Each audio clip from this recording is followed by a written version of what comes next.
That's true. Yeah, girls, if you want to come up to the front, you can lead us all in the pledge. Whenever you're ready, we're ready.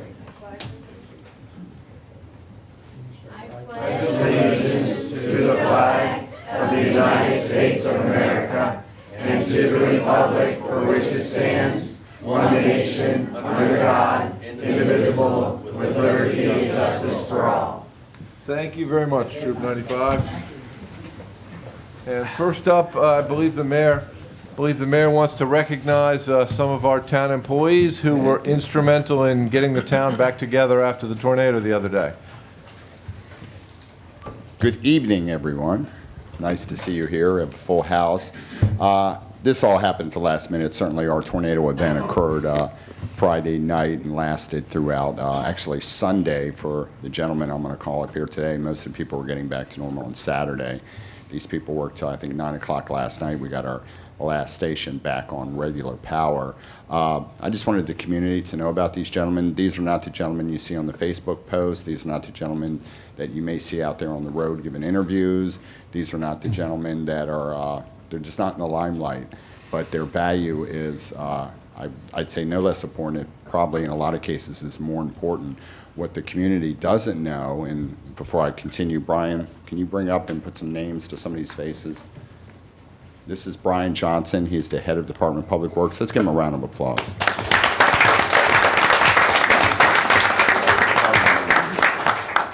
Thank you. This is pretty much the Public Works Department plus 4 more guys, but these are the guys that came in starting Friday night until Sunday. Terry Driver. Terry, would you come up here, please? I'd like to. And if you all have a camera, I'd like to take a picture of these guys. Steve. Derek. Steve Mullinex, Derek, they have last names actually. Souls. Brian Bowman. Carl Lanslow. Phil Rainey. And Tyler. Tyler didn't have a last name. Is he kind of like he's Cher? just Tyler. Yep. The hours we put in, like I said, they were sporadic, but this is pretty much the crew that kept everything going. We did not have any outages with any of our equipment. We had everything come up on backup generators, but it was just a lot of down trees and trying to get road opens to get equipment into our station. So we lucked out. We really did. Okay, Brian always makes things sound real easy. Everyone knows that dealt with Brian, Larry, Peter, some of you guys. You ask Brian to do something, he's like, done. Yeah, that's all he says. So what he's not saying is that at least on the first night, Friday night, I believe you, maybe some of you were out there. We had trees down in the middle of a twin arch lane. They were entwined in live power lines. We had an entire community blocked off. These guys were out there at the request of the state to use our equipment and to plow out these lanes to get these lanes open. They did so at somewhat danger to themselves, although safety is first, but when you were out there working, they were in the pouring down cold rain, moving trees out in the road, and a lot of people don't see that. Also, Brian said, well, the water and sewer station stayed online. That's all you guys saw. They actually had problems with the generators. They had to hand carry in fuel. At one point, they had to cut open limbs just to get the fuel back to these emergency generators. If we would have lost any one of those pumpage or sewage stations, we would have been without water in the town. That is huge, and people don't realize how close we came. Our first line of defense were these guys right here. It was almost catastrophic.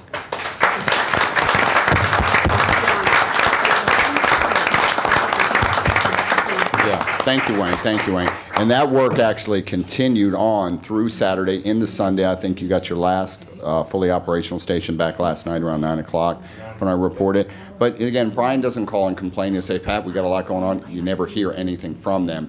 They get out there, they get the job done. When you hear other duties as assigned, I mean, these guys really know the meaning of other duties as assigned. What they come across, no other people come across. So I wanted to bring you all out here, and I don't have them ready for you because I'm not as efficient as you guys, but I talked to the town council, and each one of you is going to get a gift certificate to a local restaurant so you can take your family out to a nice dinner and you can enjoy and sit back, because I know your weekend was totally ruined like many of ours, but we appreciate you being out there. We appreciate the safety of knowing that you're there and we can depend on you. And I want the community to see what you really do and what your faces really look like. Let's give them a big round of applause.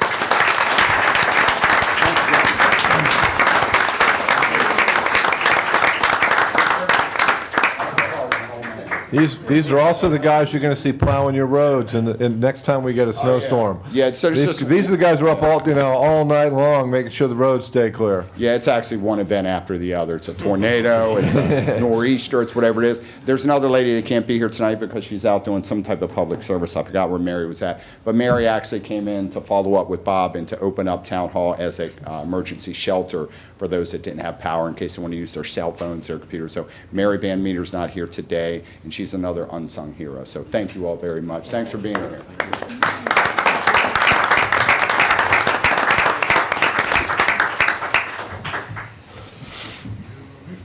Okay.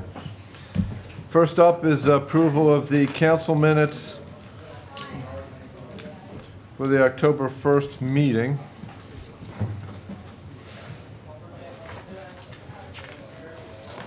Did we get closed minutes? You didn't, because you get last time. Okay, I was going to say, it said, okay. All right, so we're only approving the October 1st council meeting minutes, which were in our packet. I will move we approve them. I have a second. Bob, any discussion on there? All in favor, say aye. Aye. Unanimous? All right. Mt.Airy Police Report. Chief. And I know you guys were working hard too, so we appreciate that. Good evening, everybody. Chief Reeds from Mt.Airy Police Department. Go over the monthly Mt.Airy Police Department report. During this month, we had a total of 8 meetings and trainings that we attended. We attended a meeting with the Carroll County Sheriff's Office and other allied agencies regarding the enforcement of extreme risk protection orders, which is a new law that went into effect this October 1st. Basically, it's extreme risk protection orders where you have a violent situation in a residence and you believe that there's guns are there and so forth. Police officers now can actually apply for an extreme risk protection order on behalf of the family to remove just the guns from the home. They actually call it the red flag law. So it's something new that went into effect. I attended an election task force meeting in Frederick County. We had the grand opening for the Law Enforcement Museum in Washington, D.C. that we attended. I attended a Carroll County traffic team meeting and also the Carroll County Chiefs of Police meeting. PFC Brooks attended a DUI training conference in Ocean City, Maryland, and Corporal Halterman will be completing his K-9 instructors training school this Friday. As far as community outreach, we had the National Drug Take Back Day on Saturday, October 27th. I'd like to give special thanks to the Recycling and Sanitation Commission members that assisted the police department. Their help is always deeply appreciated, and we were able to collect 3 large bags of both prescription and non-prescription drugs. Approximate weight was about 90 pounds in just a handful of hours, and that was turned over to the DEA and taken down to Baltimore for destruction. We had our Halloween patrol on 10/31. Had officers detailed in the neighborhoods. They were up patrolling, engaging in meet and greets with the kids and their families. Don't have any problems to report on Halloween. Heard they were giving out candy They were too. giving out candy. Yeah, absolutely. So and they enjoyed doing that. They like interacting with the kids, and they had a good time. We met with the Mt.Airy Net and presented them with a check for our dunk tank proceeds from our National Night Out. We raised a total of $520 and just from sitting in the dunk tank for a couple of hours that night. So that went to the Mt.Airy Net. As far as our department's performance during the month, we handled 1,024 calls. In the traffic department, we issued 76 traffic citations, 154 warnings, 37 equipment repair orders. We had 3 DUI arrests. We made 1 traffic arrest, and we had a total of 181 traffic stops. When we look at criminal enforcement, we handled 7 Part 1 crimes, 8 Part 2 crimes. We made 11 criminal arrests. We issued 1 civil citation and took 53 investigative reports. As far as significant events, obviously we had the tornado that I believe the mayor's going to talk about that a little bit later in his report. So I don't want to steal too much of his thunder, but I'd like to give special thanks. Say that again really quick. I don't want to steal your thunder No, with but what you were talking about. the tornado. Oh, got it. Right. Got it. Yeah, you're in my report. All right, so I'll let him discuss that, but I'd like to give a lot of special thanks to Sheriff Jim DeWeese and his command staff from the Sheriff's Department, as well as the Maryland State Police, Lieutenant Bosley and Captain Corbin, because they quickly responded and they brought down their mobile command center. And as I know, we were impacted here in the town significantly, but we also had outlying areas of the town that were also impacted, and we all worked in conjunction together. And my hats go off to them. I'm really proud to be part of that team. So some of the other events that we handled, we had a theft on October 4th. We were dispatched to the AT&T store located in the 1300 block of South Main Street, where it was reported of theft of electronics. The complaint was an employee reported that two suspects entered the store. One suspect engaged a complainant, talking to him, asking about a specific item. He went into the back of the store to locate it, and then they stole about $4,000 worth of electronics out of the store by ripping them off the security cables, and then they fled the area. We had a home invasion. Basically, it was a burglary assault on 10/11, and it was in the 1400 block of Village Oaks Court. In that case, we had two suspects that entered the residence in the house through a sliding glass door and pointed handguns at the complainant. They then fled the scene prior to police arrival. Police were able to set a perimeter, and we were assisted by the Maryland State Police and Frederick County Sheriff's Office. The area was then searched, and we were unable to locate the suspects at that time. We had the Frederick County Sheriff's Office Criminal Investigation Division respond, and they will be assisting with the investigation as well with their investigative resources. We had another burglary theft at the Walmart located in the 200 block of East Ridgeville Boulevard. We received a report of the burglary theft, and we learned that during the investigation, entry had been made and forced into a battery storage area, and the culprits removed various vehicle batteries for recycling, estimated to be a value of about $720. The suspects then fled the scene in a Penske truck. This case is currently under investigation, and there's been several others in other jurisdictions as well. There appears to be a connection between I-70 and I-81 up into Pennsylvania. They're stealing old batteries? Old batteries, and they take them to be recycled, and they get money for them. So I can't imagine you get that much for one old, there's a street market for them. So. Okay. We had two other commercial burglaries at the Mt.Airy Tavern. And this happened on October 21st in the early morning hours. The Carroll County Sheriff's Office responded to the scene of that case for the burglary. It was discovered that the front glass door had been shattered. The culprits had left the scene prior to their arrival, and they conducted the initial investigation and forwarded to the Mt.Airy Police Department for follow-up. Also on that date, at approximately 9:38 in the morning, we were dispatched to the Siempre de Fiesta, located in the same shopping center, for a reported burglary and a theft that had occurred during the overnight hours. Upon our arrival, we learned that the culprits had entered the establishment, removed several items of value, and fled the restaurant undetected. The burglary was discovered by the complainant when they were opening the restaurant. It appears that these cases may be related to other cases currently under investigation in the Frederick County area and the Frederick City area as well. It appears to be a link to several other commercial burglaries. As far as the monthly overdose summary, we had one overdose in town in the 100 block of Troon Circle. There was Narcan was administered, or naloxone was administered by law enforcement personnel. Just kind of reviewing some of the totals for overdoses in the counties. I have September's totals. I haven't gotten October's yet. But just to kind of put things in perspective, the Hampstead Police Department's had 11 overdoses. The Manchester Police Department handled 7. Sykesville has handled 2. Tawnytown has handled 21. Westminster City Police has handled 152. Mt.Airy, in the Mt.Airy area, we've had 15 in Carroll County on the Carroll County side and 9 on the Frederick County side, for a total of 19 overdoses, opioid overdoses. Is that annual? This is to date for 2018. Okay. As of September. Okay. So, Frederick County Law Enforcement, Frederick City's handled 95. The Brunswick Police Department has handled 10, and the Thurmont Police Department has handled 6. Overall, for heroin overdoses in Carroll County was 165. 29 had fentanyl, and there's been 55 fatalities. For the Frederick County, total opioid overdoses was 255 with 42 fatalities. So kind of paint a picture on the opioid problem. So, and that will be the chief's report. Does anybody have any questions? Thanks, Chief. You mind if I ask a question? Sure. When the police force came online, our officers were driving without any safety lights on their car. I would say recently, within the past 2 or 3 months, they have a red or blue LED light. I call them safety lights. Right, they're what they call cruise lights. Cruise Right, lights. So right. now that I've seen it, they've been driving with those cruise lights on more regularly. Can you explain the purpose of those and? Well, and- that's kind of a tactic that they use in Baltimore City. You know, we have a lot of officers that are from Baltimore City, and it's really kind of to let the community to know that we're in the area. You know, mostly when we're patrolling neighborhoods and so forth. So we're seen. You know, we get a lot of calls that people don't see us. You know, and this is our way kind of saying, hey, we're here. You know, so but that's the purpose for it. It's a community policing tactic. Very good. Thank you. Thanks, Chief. Any other questions? No, Chief, Thanks. we'll be making some comments later about the Mt.Airy Volunteer Fire Company and the police.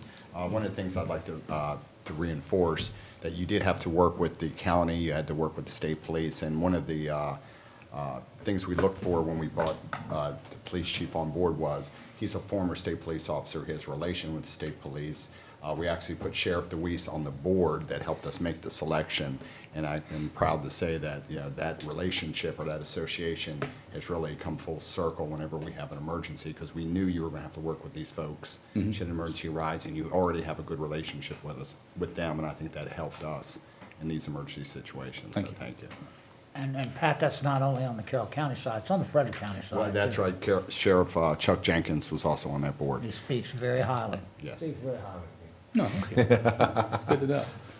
Thanks, Chief. Thank you. All right, up next, we have the Mt.Airy Volunteer Fire Company report. We have the visiting Doug Alexander here tonight to give us the report. Which, by the way, during the tornado incident, I seen Doug riding around in the fire truck several times. Yeah, it was a long night. Let me start out with the routine stuff. My name's Doug Alexander. I'm the PIO for the Mt.Airy Volunteer Fire Company. I'm the third string for attending these meetings. Bruce couldn't be here tonight, and the fire chief couldn't be here tonight, so I got the call this afternoon. For the month, we had 181 total calls. I do not have the county breakdown. I'm sorry, I didn't have time to check that out. I want to give you just a brief outline of what occurred for us on Friday evening. Approximately 9 o'clock, we started with calls coming in from many different services, down power lines, trees on houses, trees across the roads, building collapses, you name it, it came in. We ran about 15 or 20 calls in a matter of probably 2 hours. Some of them we couldn't get to. We actually had a couple of calls we could not physically reach due to the trees down and power poles down, things of that nature. We had two major incidents that went on during the same time. Of course, one was the TJ Maxx Home Goods building. Significant damage to that building. It was a little hard to see Friday night, but Saturday when the sun came up, there was a lot of damage there. The building inspector condemned the building for temporary. Don't know what the outcome is going to be as far as recovery. The other incident was at the Pheasant Ridge Mobile Home Park. We had trees come down on several mobile homes. We had a couple of them that were actually blown off of their foundations. We had somewhere in the neighborhood 25 to 30 utility poles blown down in the area. We had several out at the Pheasant Ridge Mobile Home Park. We had 17 along Watersville Road between Mt.Airy and Nottingham. So the poor folks at Nottingham were on an island there for a while, believe me. We tried a little bit of everything to get unit into that neighborhood and couldn't do it. So we were able to get in there on Saturday to just check things over. We had a few odd calls, propane tanks. Last night we had to deal with a propane tank, an underground propane tank, that apparently a truck or a vehicle of some sort knocked the top off of it. We had to do an emergency burn. And I know it shook a lot of people up in that neighborhood down there when they saw the flames jumping up out of that neighborhood. But it was in fact a controlled burn so that we could empty this propane tank and not have it get into some of the homes and buildings in that area and find an ignition source of its own. So we were able to do that successfully in conjunction with the Carroll County hazmat team and a couple of surrounding fire companies. The long and the short of it is, the events that we had Friday night could not have been mitigated without the coordination of the police forces, the town public works folks, which you've heard from tonight already, and other folks from around the area. The power company, for example, Potomac Edison, there was just power out everywhere, yet everybody was, for the most part, back in power by Sunday, which is incredible when you figure you got to replace 25 or 30 poles and restring wire, and you're in 4 or 5 different locations and things like this. So all in all, the power company really stepped up.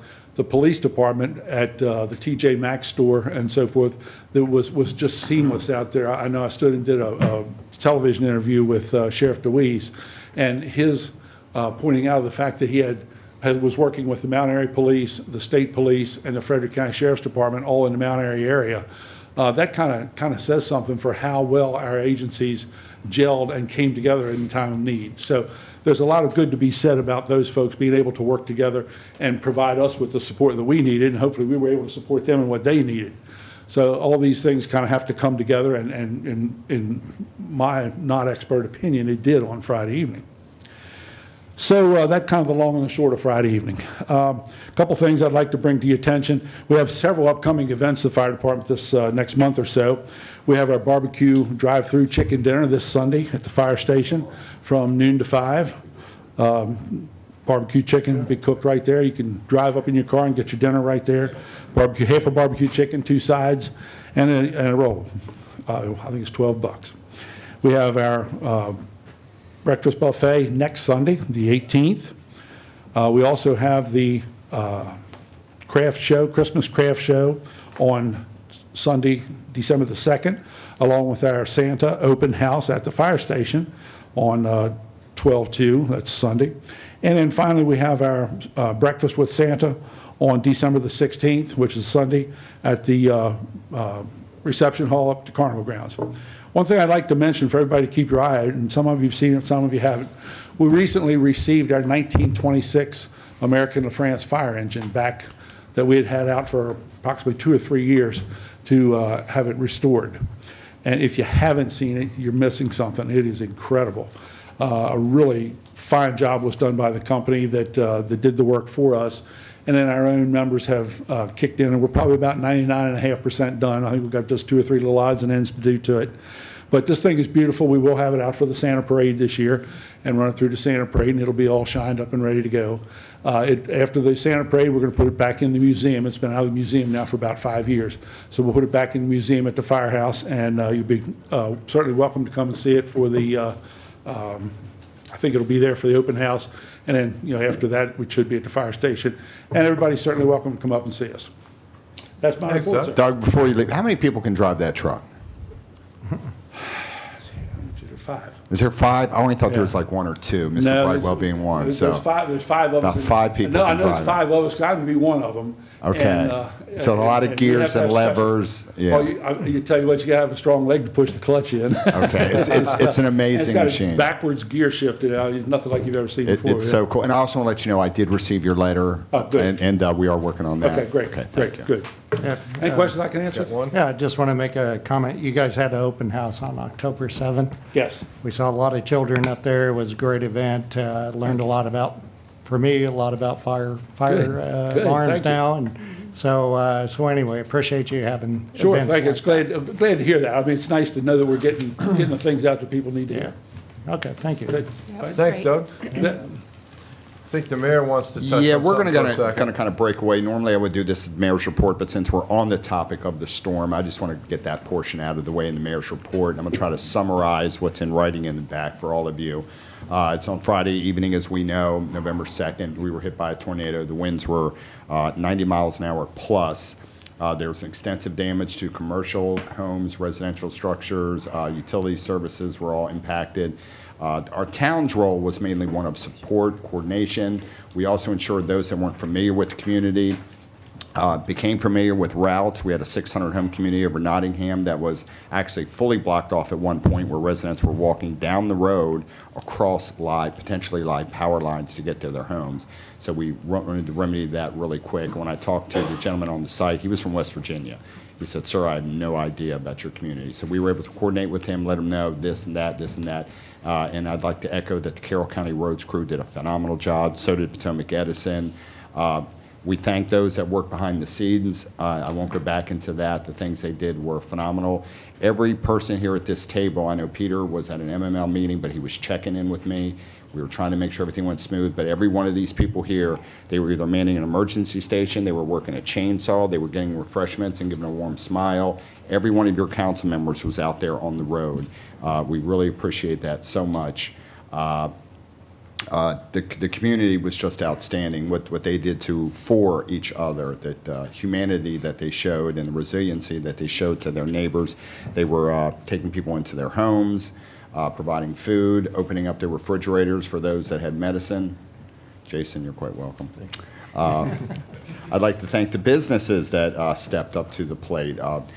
how do you spell, Vaselli's Pizza? Vocelli's. Vocelli's Vocelli's. Pizza, Wings of Angel's Chicken, Upper Deck, Wagner's Meat Locker. They all provided food at no cost to the first responders. They really don't have the luxuries to take a break, so we really need to thank those businesses. Think about that. We're also fortunate enough to have the assistance from state and county agencies, as Doug Alexander brought up and the chief brought up. Special Secretary Wendy Peters from the governor's office, she checked in. And it's comforting to know that our other representatives, such as Senator Van Hollen's office, who's in this district, Kathy Abzali's office, Commissioner Rothschild checked in. We had the Carroll County Emergency Response Unit set up a command center. The Maryland Emergency Management Agency was also here. We had first responders from other local fire companies that showed up to assist. Of course, as Chief mentioned, Carroll County Sheriff's Office, Maryland State Police, and again, the Carroll County Roads crew did a great job. I want to thank the Mt.Airy Volunteer Fire Company once again. Chief Stahl, Doug Alexander, they were out there in the rain in the dark night. So were the chief, lieutenant, and your Mt.Airy police officers. They were out there in the pouring down rain. And again, these guys can't hide from troubles, and I'd like to thank them very much. Thankfully, there were no major injuries reported. Items can be replaced, but people can't. So there was no major injury reported.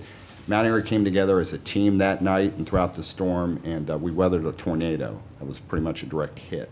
So thank you to everyone. That concludes my report on the tornado. Up next, we have citizen concerns, community comments. This is the time we set aside for someone who wants to bring something to the council and address us on a particular topic. I'd ask if you could kind of line up on the wall over there, and we'll start rolling. I see Dick. So when you get up there, just identify yourself and tell us what you want to tell us. First of all, thank you to all the first responders for their efforts over the weekend. I congratulate you, and I certainly feel comfortable living in Mt.Airy with such great people and teams, but the police department, fire department, and Department of Public Works people, so thank you.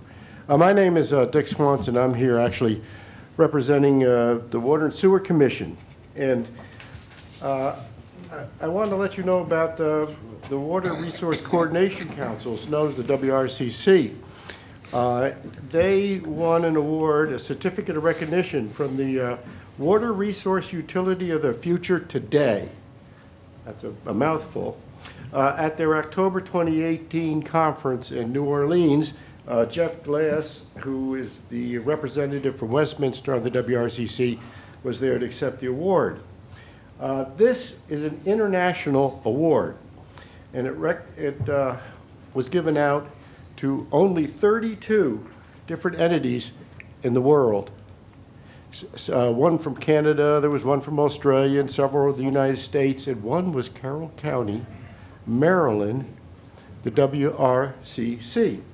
Now, Mt.Airy, along with the 7 other municipalities and the county, make up the membership of the WRCC, and their mission is, and I'm going to quote, to serve as the lead intergovernmental agency for water resource planning, development, and protection. Monica and I are the representatives for Mt.Airy on the council. And this award is for the innovative and forward-thinking practices that are provided sustainable, efficient, and value-added services to our community. This is truly a prestigious award, and I think Mt.Airy should be happy to be part of the WRCC, and this is their 10th year in operation, and working together with the other municipalities in the county and doing cost-effective water, stormwater, and wastewater management for all of us. And the quality of our systems over the years, I think, proves not only that the town does an excellent job, but the WRCC in pooling resources and coming up with innovative ways to manage cost-effectively those 3 areas paid off. So congratulations to Mt.Airy. Congratulations to the WRCC. Dick, before you leave, and a big congratulations. Where's Monica? She's not here. You're not here. To Monica and Dick, so anyone that knows Dick knows he's our water guru in town, and you no doubt contribute heavily to the fact that we won that award, or Carroll County won that award. Let's give Dick a round of applause. Yeah,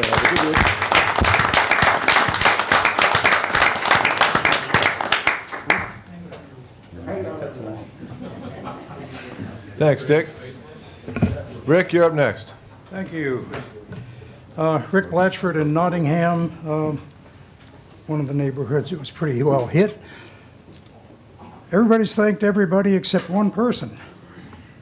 My wife and I left to go get ice on Saturday morning. And we went out Watersville Road, no problem. We come back, we can't get home. I tried route number 2. I couldn't get home and talk to 5 minutes for a Carroll County employee who wouldn't let me by. And I got on the phone and I called a fellow named Rockenberg. And he knew how to get me home. He knew route number 3 and he knew it was open. He told me to go there and we did. Thank you. Thank you, sir. Thank you very much, my friend. Okay. For a town that can, I'm going to read this because for a town that does so many things well, when it comes to Mt.Airy Town Code, we can exhibit an amazing lack of attention to detail. I recall some years back when I mentioned that the entire town code could do with a complete review and clean up. One knowledgeable individual who still sits at the table nodded in agreement at that time. Today we have a situation where a position has been created but not authorized or recognized by the town code. In that unauthorized position, a councilman has participated in voting on measures before the Planning Commission. If this liaison position has no legal validity, the question occurs, were the votes valid? But that's a separate matter and I'm not going there. Further, it's been said that the town code is out of step with current practice. The town code is a rule book. How can a rule book be out of step? It just seems as though someone wants to overlook, wait a minute, I lost my place. Okay, it just seems that though someone wants us to look over there, but don't look over here. Related to all this, no one has shown how the current code is faulty. If it's not broken, why are we fixing it? Nobody said what's wrong with it. Now that the missteps have been revealed, no one seems to want to alter the current practice and bring the council procedures into compliance with the written code. Instead, it was suggested to alter the code and ignore the missteps, simply legalize them. This was rationalized that this was the correct route to take because it's codifying the way that it was always done. I submit that it wasn't always done that way. It probably wasn't done when the code was originally written. It's been something that's changed over time. Be that as it may, I'd like to suggest a different path. Do not vote on these ordinances tonight. Step back, take a breath, take a deliberate, thoughtful approach and do it right. In the entirety, I see 3 obvious flaws that are still in the current rewrite that's been presented of Ordinance 2018-16. First, 5 commissions have residency requirements. 1 does not. And the Planning Commission's code doesn't even address residency. If the mayor chooses to nominate or appoint a cowboy from Montana, he can do it to the Planning Commission. Second, each commission's verbiage contains detailed direction about the terms of the members first appointed back in 1978. It says member number 1, 2 years, member number 2, 3 years. That's obsolete. Why is it still there? It has no application in today's world. It's obsolete and unnecessary since 1988 at the latest. Why not delete all of the obsolete language? Ordinance number 2018-16 makes no mention of the Ethics Commission, which, by the way, does have a residency requirement. And speaking of the Ethics Commission, it has a unique feature. It is different. The chair of the Ethics Commission is not permitted to vote on any matter unless it's to break a tie or to create a quorum. It's in the code. That's different. It's unique among all the commissions. All the commissions have unique functions, and there's no need for code changes to make them all look alike on paper. Because of their uniqueness, their rules and the code have been necessarily varied. To the councilman who justified the practice saying it's always been that way, I say that what we should do is alter the current practice to match the way the codified rules are written, because the rules have always been that way. Why is it necessary now to make rules for a unique commission, to make unique commissions look more similar? The rewrite of the code for most commissions appears to be a smokescreen. The issue surfaced in the Planning Commission. No other commission, to my knowledge, has expressed any concerns. Are we fixing a broken document, or are we attempting to accommodate a transgression? In closing, much needs to be done to our code. Addressing one isolated matter at a time, and permitting a liaison to an appointment and giving him a vote only increases the clutter in the code. So, Mr. Mayor and council members, why not try the democratic method? Instead of writing your own town code to support practices that have become commonplace but not legally justified, why not appoint Citizens Commission to let the citizens decide how their elected officials should operate? Isn't that the way it started in 1776? Citizens made the rule for their future leaders. Too many leaders today tend to make rules benefiting themselves. Thank you for your time. Thank you. Ellie, you're up next. My name is Ellen Bondi. In 2005, some of you may remember that there was a fire in a series of townhouses near Century Ford, behind Century Ford.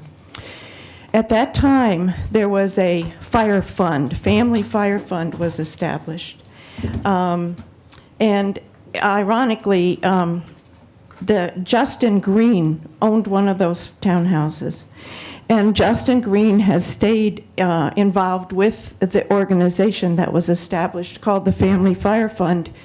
It morphed into becoming the Mt.Airy Disaster Relief Fund, MADRF. We are now a 501c3.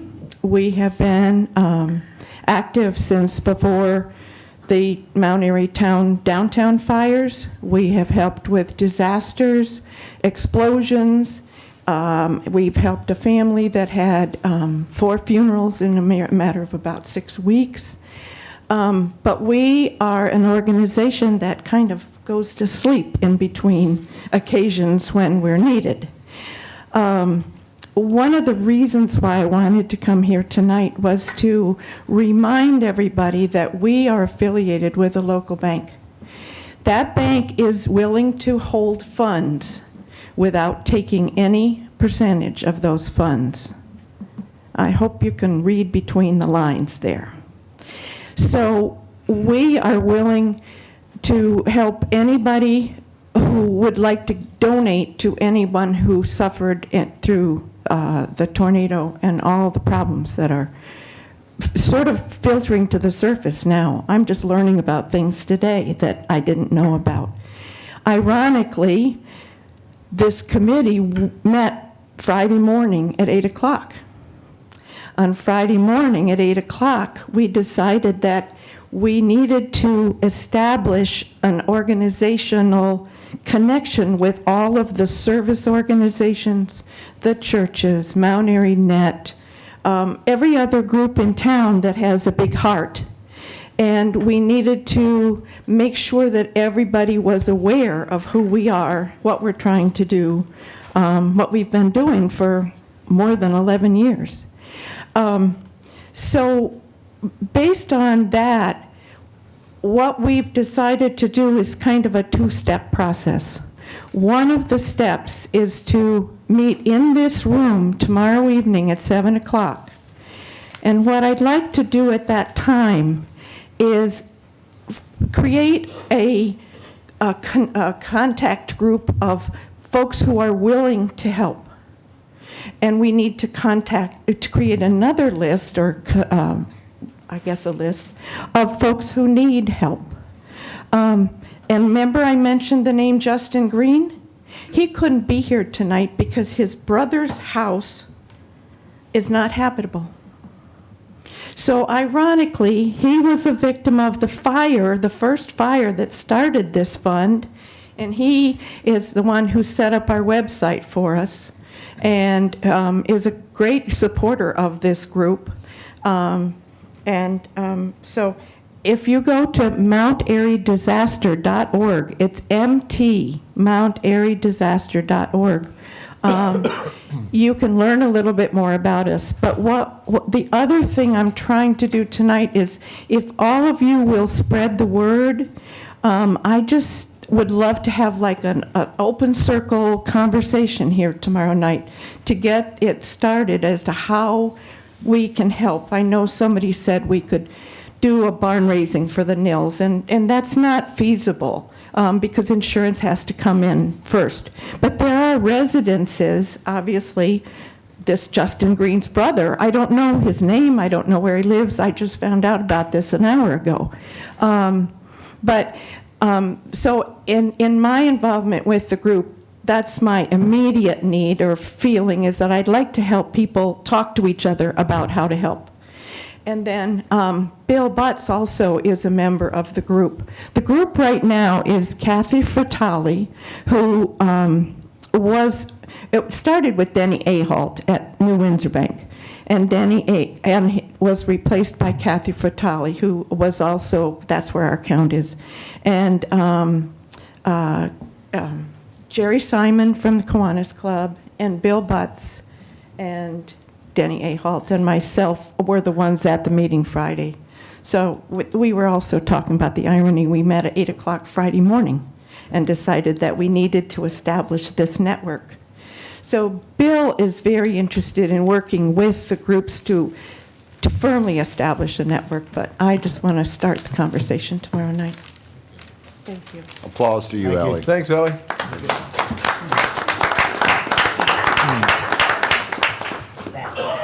Bill Butts, 103 East Church Street, and member of the Planning Commission, and I've been a member of the Mt.Airy Disaster Relief Fund since Ellie and I and several others established it in 2005.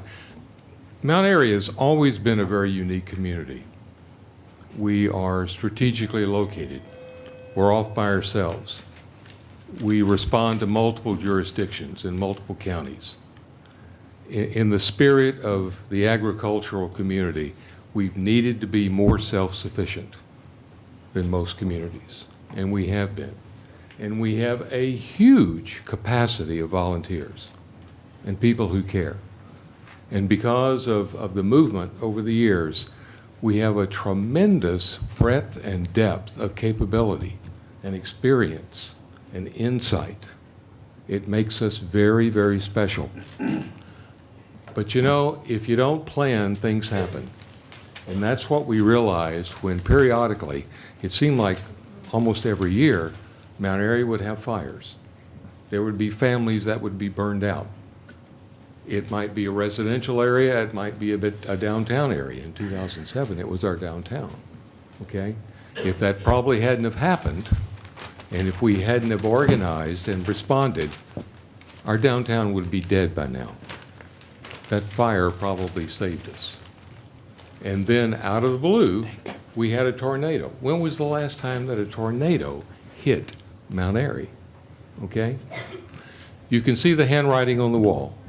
There's going to be less and less tax dollars and governmental resources available for social response and community response. We're different, we're unique, we have more issues, we also have more capability.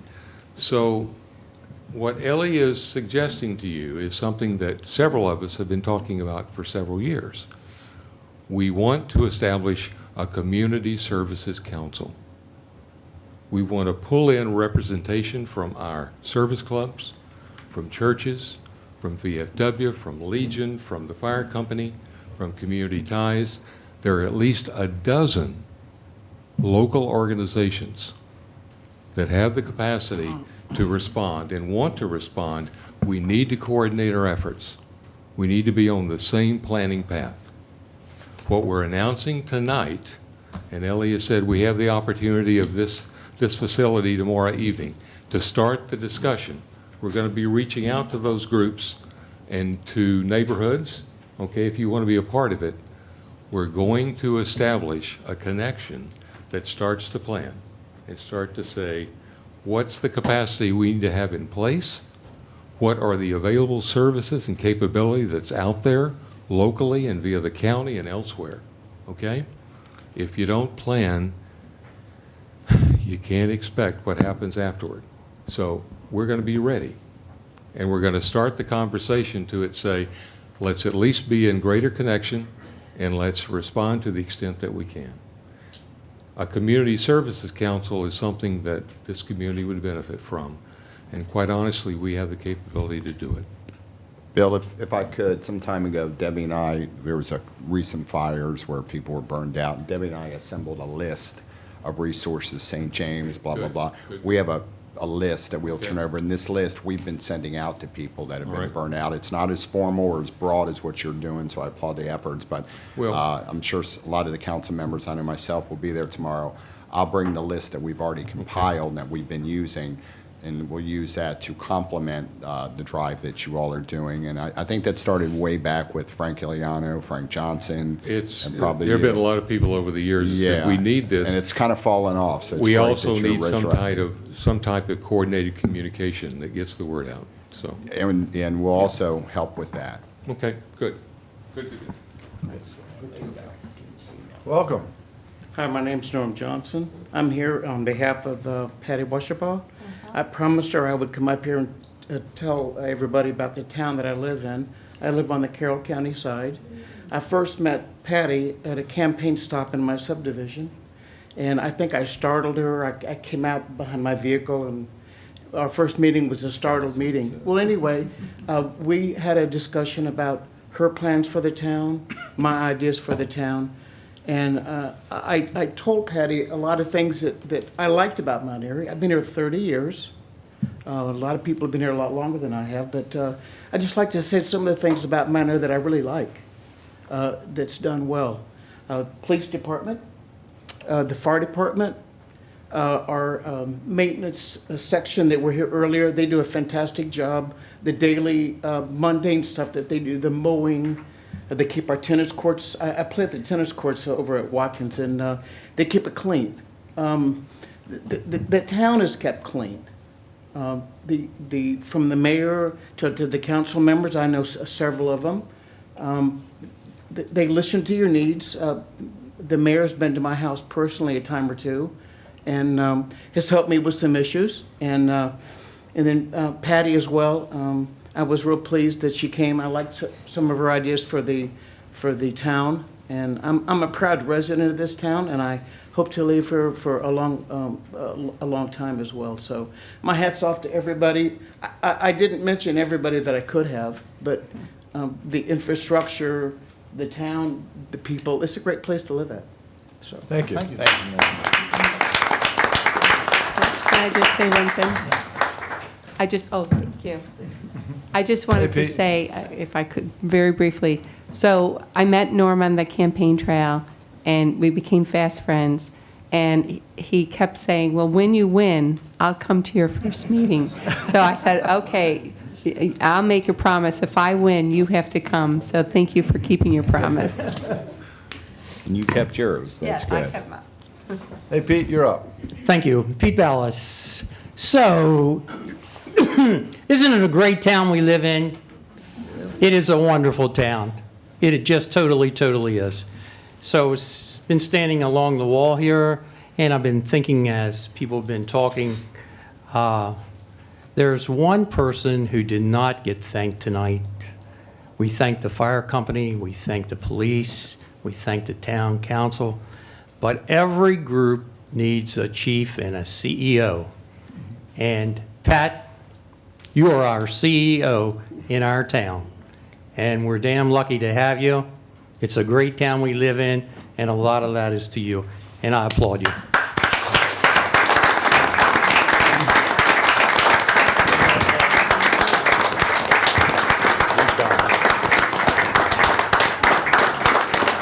Thank you, guys. Thank you, Pete. So in line with that, it's tough. Now, what do you want, Pete? Because you're getting it. But, thank you, Pat. But in November, historically, for the last 20 years, the Mt.Airy Historical Society has had a Hall of Fame program.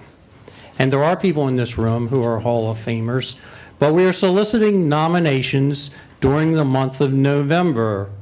And we've covered many times in the past, to you folks out there in TV land, but we're going to cover it again tonight about how people who do things for our town over an extended period of time are included in the Mt.Airy Hall of Fame. But one thing you have to do is you have to write a nomination form. And you can get that nomination form here at Town Hall. You can get it at the Blossom and Basket Boutique.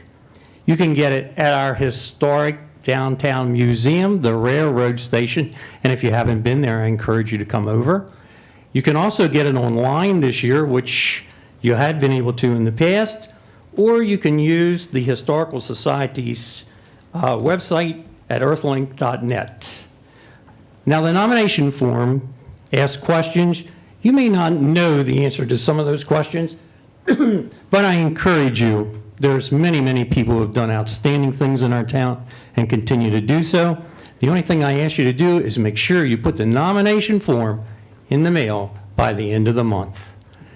If you had previously submitted a nomination, the Historical Society keeps them for the first year plus 4 additional years. So if you nominated somebody 2 years ago, they're still being looked at. We appreciate all the nominations. Thank you. Thanks, so, Dave. Thank you. now I have one thing. Tomorrow night's meeting here at Town Hall is a very, very important meeting that Mrs. Bondi and Bill Butts alluded to. It truly, truly is. We can't minimize that meeting. But I'd like to share this with the folks out in the town of Mt.Airy. There are 9,600 residents here in Mt.Airy, and they can't all fit here in Town Hall. That's just a fact of life. The Mt.Airy Historical Society tomorrow night is having their meeting in the lower level at the firehouse up on North Main Street. And Mr. K. Cobb, I don't know how many people here in this room know who Mr. K. Cobb is, but he was a long-time Mt.Airy resident, a DJ at WTTR in Westminster, Maryland. He's going to talk about the history of Mt.Airy's Ridgeville area. And many of you know on the National Pike, it was Ridgeville before it was Mt.Airy. And Ridgeville has a lot of history.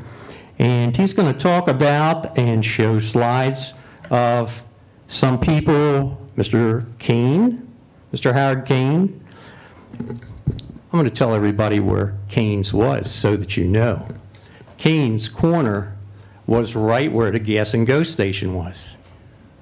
Some people may remember Gosnell's. Is there a liquor store there? No, it's a little further down. Okay. A little further down.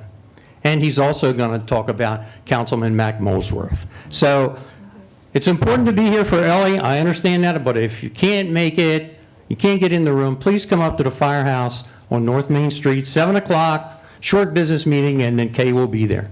Thank you so much. Full history. Thanks, Pete.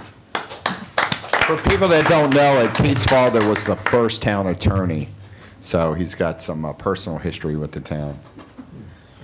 Good evening. Roxanne Hempel, 605 Park Avenue, and I'm also a member of the Planning Commission. That's why I'm here. I just want to take this opportunity. I know the money's in the budget, but I wanted to thank the Mayor and Town Council for the opportunity to allow us to go to the Maryland Planning Commissioners Conference. 3 of us attended: Bill Butts, Leslie Dickerson, myself, and also our community planner, John Breeding, which I really applauded and was very thankful that he was able to make that. He learned a lot. We did a lot of networking. And actually, our own town attorney, Tom McCarran, moderated one of the breakout sessions about ex parte communication. Everyone was very appreciative of that and are taking some of the things that he was able to tell them and some of the handouts and are going to incorporate them in their own policies. Also, at that time, the Board of Directors, we had our annual meeting, and the Board of Directors, the president is Danny Winborn, who is a planner with the city of Gaithersburg. The vice president for the commission or the association is Bill Butts. The treasurer is a gentleman, Doug Wright, from Hagerstown, and the recording secretary is yours truly. So we thank you for the opportunity, and we'll be representing Mount Airy a lot. on that. Great job. Great job.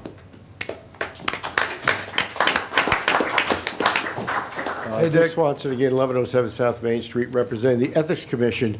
I want to clarify something about the commission relative to the ordinance you're going to consider, and that is that the commission is established, or a requirement to establish it by the state of Maryland, and to have a liaison or any consideration of a liaison to that would actually be a conflict of interest. And so please don't consider the Ethics Commission in your deliberation. I have one other quick point, and that is I've been told that the Mt.Airy holiday ornaments have arrived and are for sale. They're $20 each. I think this is the third in the series, and it is the monument on welcoming people to the town of Mt.Airy when you come up 27 going north, and you'll see it right up there. These are limited editions, so I suggest that you get down Town Hall and pick up an ornament. I also understand that some volunteers are going to be selling them at the holiday preview, which I believe is November 16th, and on Shop Local the Saturday after Thanksgiving. So come down, pick up your ornament, $20 each. And Dick, they do sell out, so just let y'all know they sell out. We don't reorder, so. Dave, are you up or just standing there? Yeah, I'm up. Okay, well, I wasn't sure whether, because. Is it okay to just Yep. thank people? Yes, sure. Okay, cool. I'm Dave Prybulik. I live here in Mt.Airy. And I want to thank you, first of all, Pat, for holding everything together Friday night and for your friendship. It means a lot to me. Thank you, sir. And I want to thank you for being a great chief and your friendship and for messaging back and forth with me. Our business had a lot of damage from this storm. We're still landlocked. We're waiting for insurance to show up.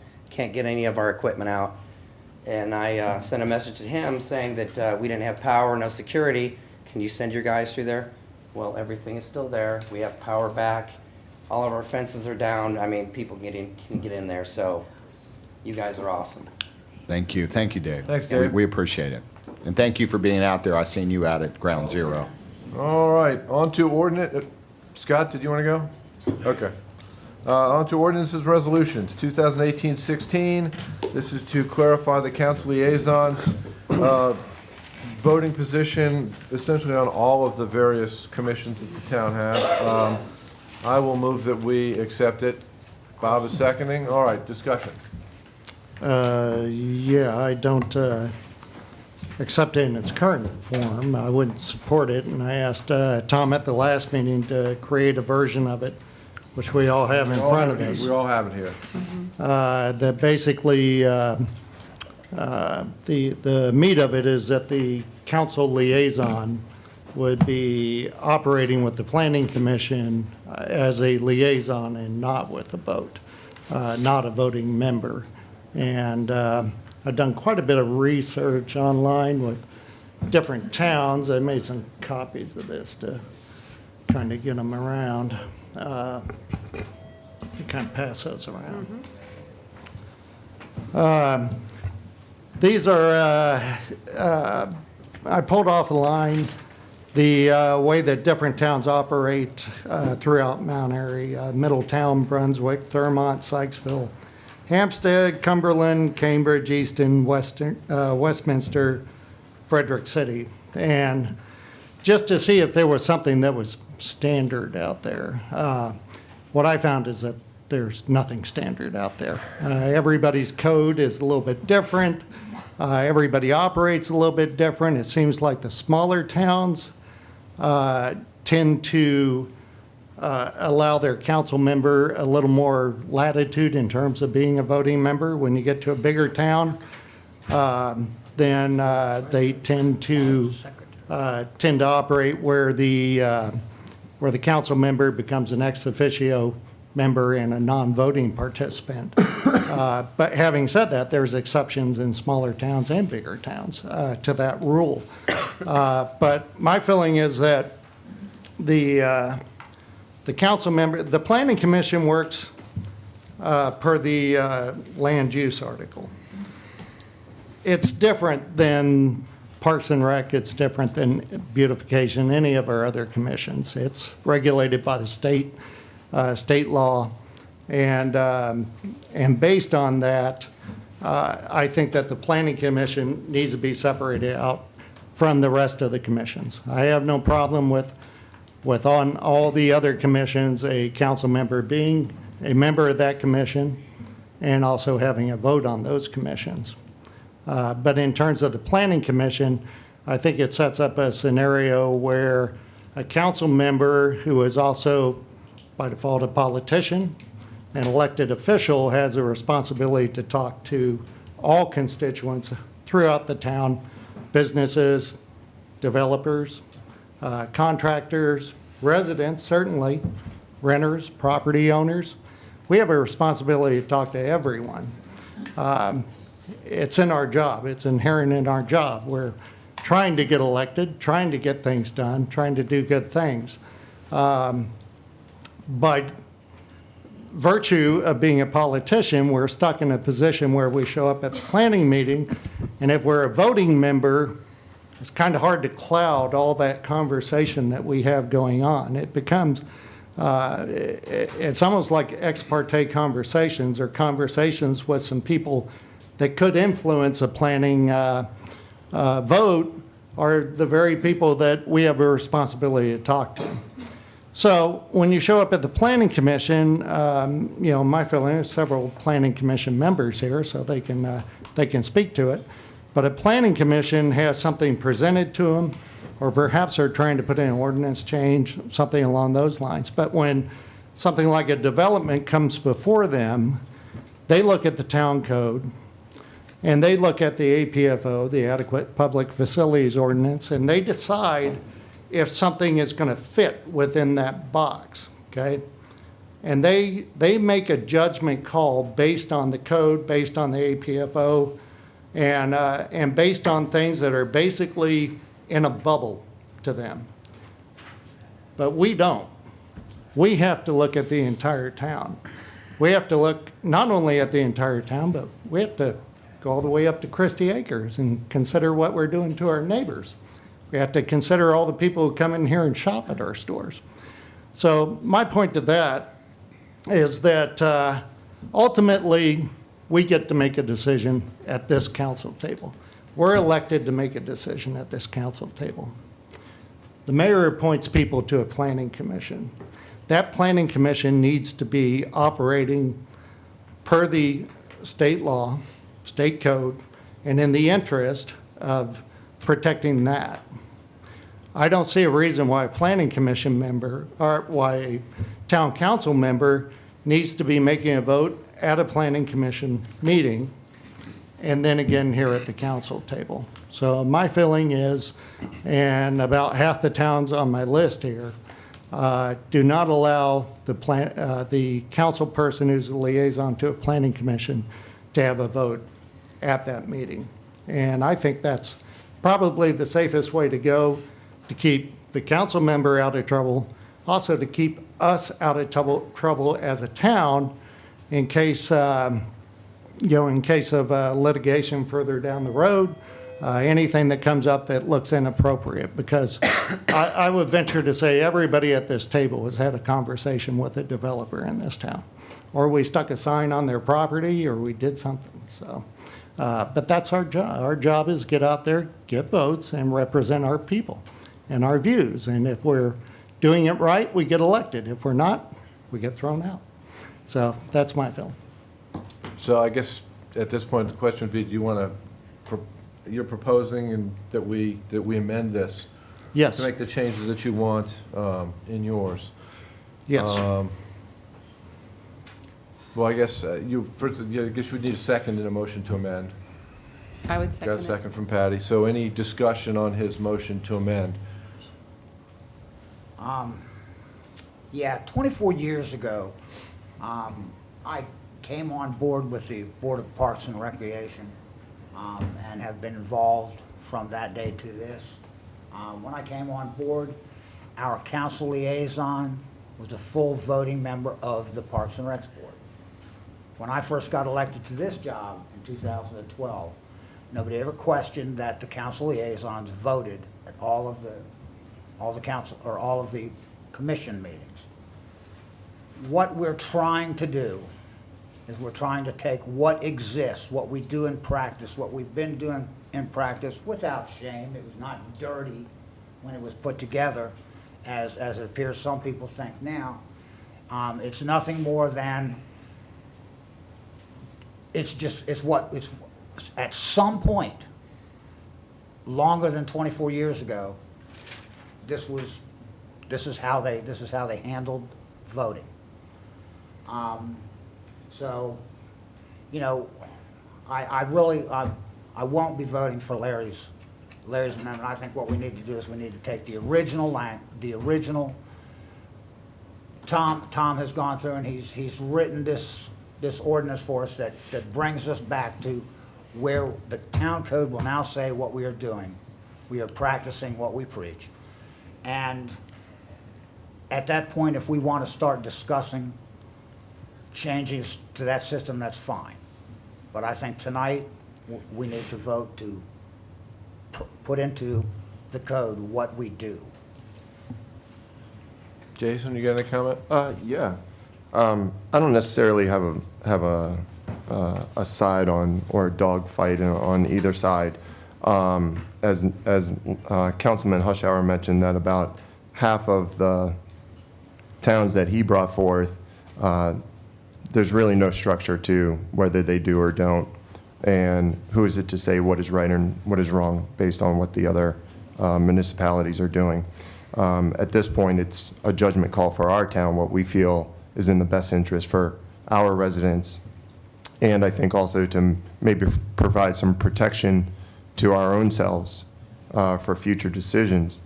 In looking up some of our functions for liaison is essentially to attend a meeting, be a voice of communication, come back, bring forth, let the other council members know what exactly is happening at those commission meetings, as well as bring reports to those commission meetings from the council table.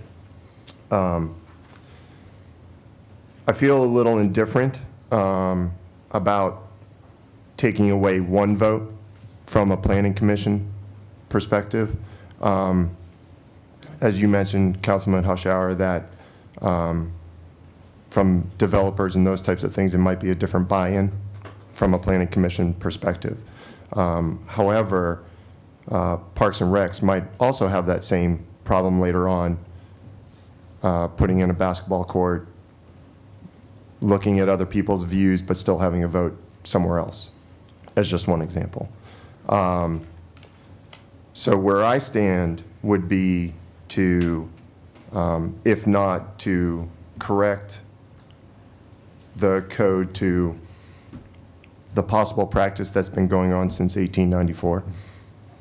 Who knows when it's started, and who, you know, we know how long it's lasted, right? Would be to negate all voting from all council liaisons positions and just make it fair for everyone. When I attend my council meeting, or when I attend my commission meetings, I have a welcome feedback, knowing that I'm a council member and they welcome my voice or my opinions at those. Whether I need to vote or not is not something that I feel like is completely necessary. So in my standpoint, I would just negate all voting from all the liaison positions and just make it fair for everybody instead of taking away from one of the council or one of the commission meetings. I hope you understand. Yes. Okay. For my part, I don't see the ex parte communication as being a problem. And maybe that's because I've been here long enough that I've been through several events where this council is not allowed to take ex parte communications. When we serve as council members, there are certain times, particularly when we serve in a judicial capacity, which we have done a few times, and other times when we're not allowed to be involved in ex parte communications. I don't see the council member's role on the planning commission as being any different than that. Obviously, whoever the councilman there is going to have to sit down and gauge when he's involved in something where he shouldn't have ex parte communications and where he may need to have ex parte communications as a council member. But to me, it's no different than us sitting here. There are times when we can't go out and speak to people in town on certain subjects that we're dealing with. We're not allowed to. Would be no different, in this case, Bob, serving on the planning commission. There are times when he can't do that, and we need to make those judgment calls. Whenever the issue comes up of us going to MML every year, I always tell people that my very first year at MML, one of the classes I took covered when we can have those ex parte communications and when we can't. And I said, that was very important information to have, because later that year an issue came up before the council, and I would have never, it would have never occurred to me to not have ex parte communication in that circumstances, because that's what we do as politicians. We talk to people. Yeah. But it gave me a red flag, which was enough to go to the town attorney at that point and say, hey, what do we do here? And get briefed. So, little classes like that we take can save the town a fortune, but I don't see it as being any different. There's times when we can't take ex parte. Whoever the council person is planning will be the same. I see Leslie and Scott standing over there. Before they speak, I'd like an opportunity. Go ahead, Pat. Thank you. Sometimes the quiet guy when the meeting starts. Well, I just want to make one thing clear so we don't. For those who don't know, at the suggestion of the state, we have to some extent changed our way of handling things at the meetings, which is if anybody wants to address the council on anything, that's their 15 minutes at the citizen concern time. However, the exception to that rule is people who are actually involved on the commissions that we're actually dealing with things on, because they have expertise. For example, you saw Dick stand up here on water before. If we were to do anything here that had to do with water without talking to Dick, that would be a mistake, okay? So we have some planning commission members here because this directly touches their topic. So that's why they would be allowed to speak at this time and not made to only speak at the beginning. Leslie? Oh, actually, I'm sorry, Leslie. Pat wanted to speak. Oh, and can I speak after? Yeah, sure. Okay, like Jason, I really don't have a strong opinion. I would just like to address some facts for the council to consider. For the public, the mayor does not vote on this issue. It's strictly a town council decision. Being involved for a few years in reaching out and doing a little bit of studying. I just want to point out, I don't know if it was meant to be implied that we were doing something wrong. The charter is silent on a lot of issues. Let me give you a big example. The charter's role for the council president is that he serves in the incapacity of the mayor. That's it. It does not say he chairs the meeting. The charter is silent on many things. The charter, we are not in violation of the charter the way we're acting. It seems to have been implied, perhaps not. I took it that it was implied that we were doing something wrong. We're not. The charter is silent. It does not say that the member cannot vote. That would be a violation. It just happens to be silent. The book would have to be this big to address every issue. First, I want to say that. Number two, some of the issues with planning, one of the gentlemen standing up talked to me, and he had some concerns about double voting. I did too. But many items that come before planning actually don't even make it to the council table. Planning makes their own decisions on that. They don't make it to planning, so they may not get a double vote. Sometimes when it gets to this table, it is different than what they originally say. So it's not always a double vote, and there's chances are it won't get here. Three, you touched on an issue tonight where you take part in discussions and vote. As council members, and the fact that they're elected, they're more invested in the commission meetings. They're more prone to be there, where some of our volunteers may or may not miss a meeting here or there, but the council members generally a constant. Having them vote at a meeting is actually not a bad thing. It ensures consistency and it shows leadership. It's not a bad thing. Maybe a little bit of conflict because council members aren't department heads anymore since 2006. But they're still a valuable part of that commission, and they are a consistent part of that commission, so their votes are important. Number three, you had mentioned all commissions.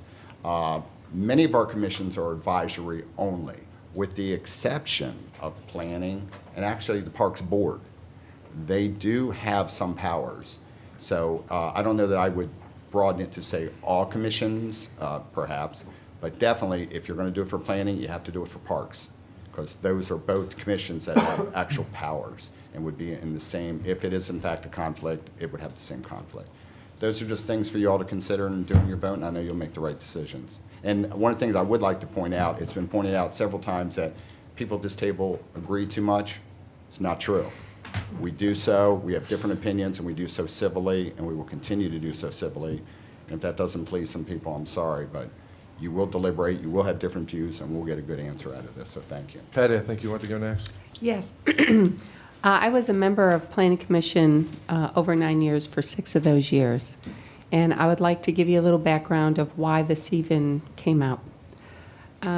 We decided that our commission needed rules and procedures. And one of those rules and procedures was whether or not the council person should vote. But it also was brought to the table because of ex parte communications. That became a very huge issue. And Bob King is our illustrious, well, I'm not on the commission anymore, but when I was on the commission, he was our illustrious liaison from the town council.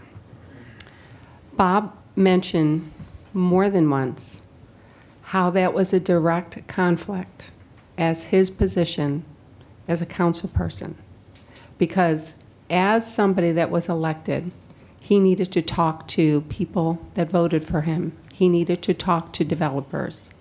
And that was in direct conflict to what we were asking him to do. So basically, this became a huge issue. And we decided at that point to look at our code to see what it said. And surprise, surprise, we found out what we find out tonight. So after much thought, I personally decided, after doing a lot of research as well, that it's not in the best interest for the liaison to have a voting privilege. And the reason why is because you're putting yourself in legal jeopardy if you've had some type of impropriety that somebody may think is an impropriety. And the other day, as I was sifting through a lot of information, there was a very timely news article for Frederick County.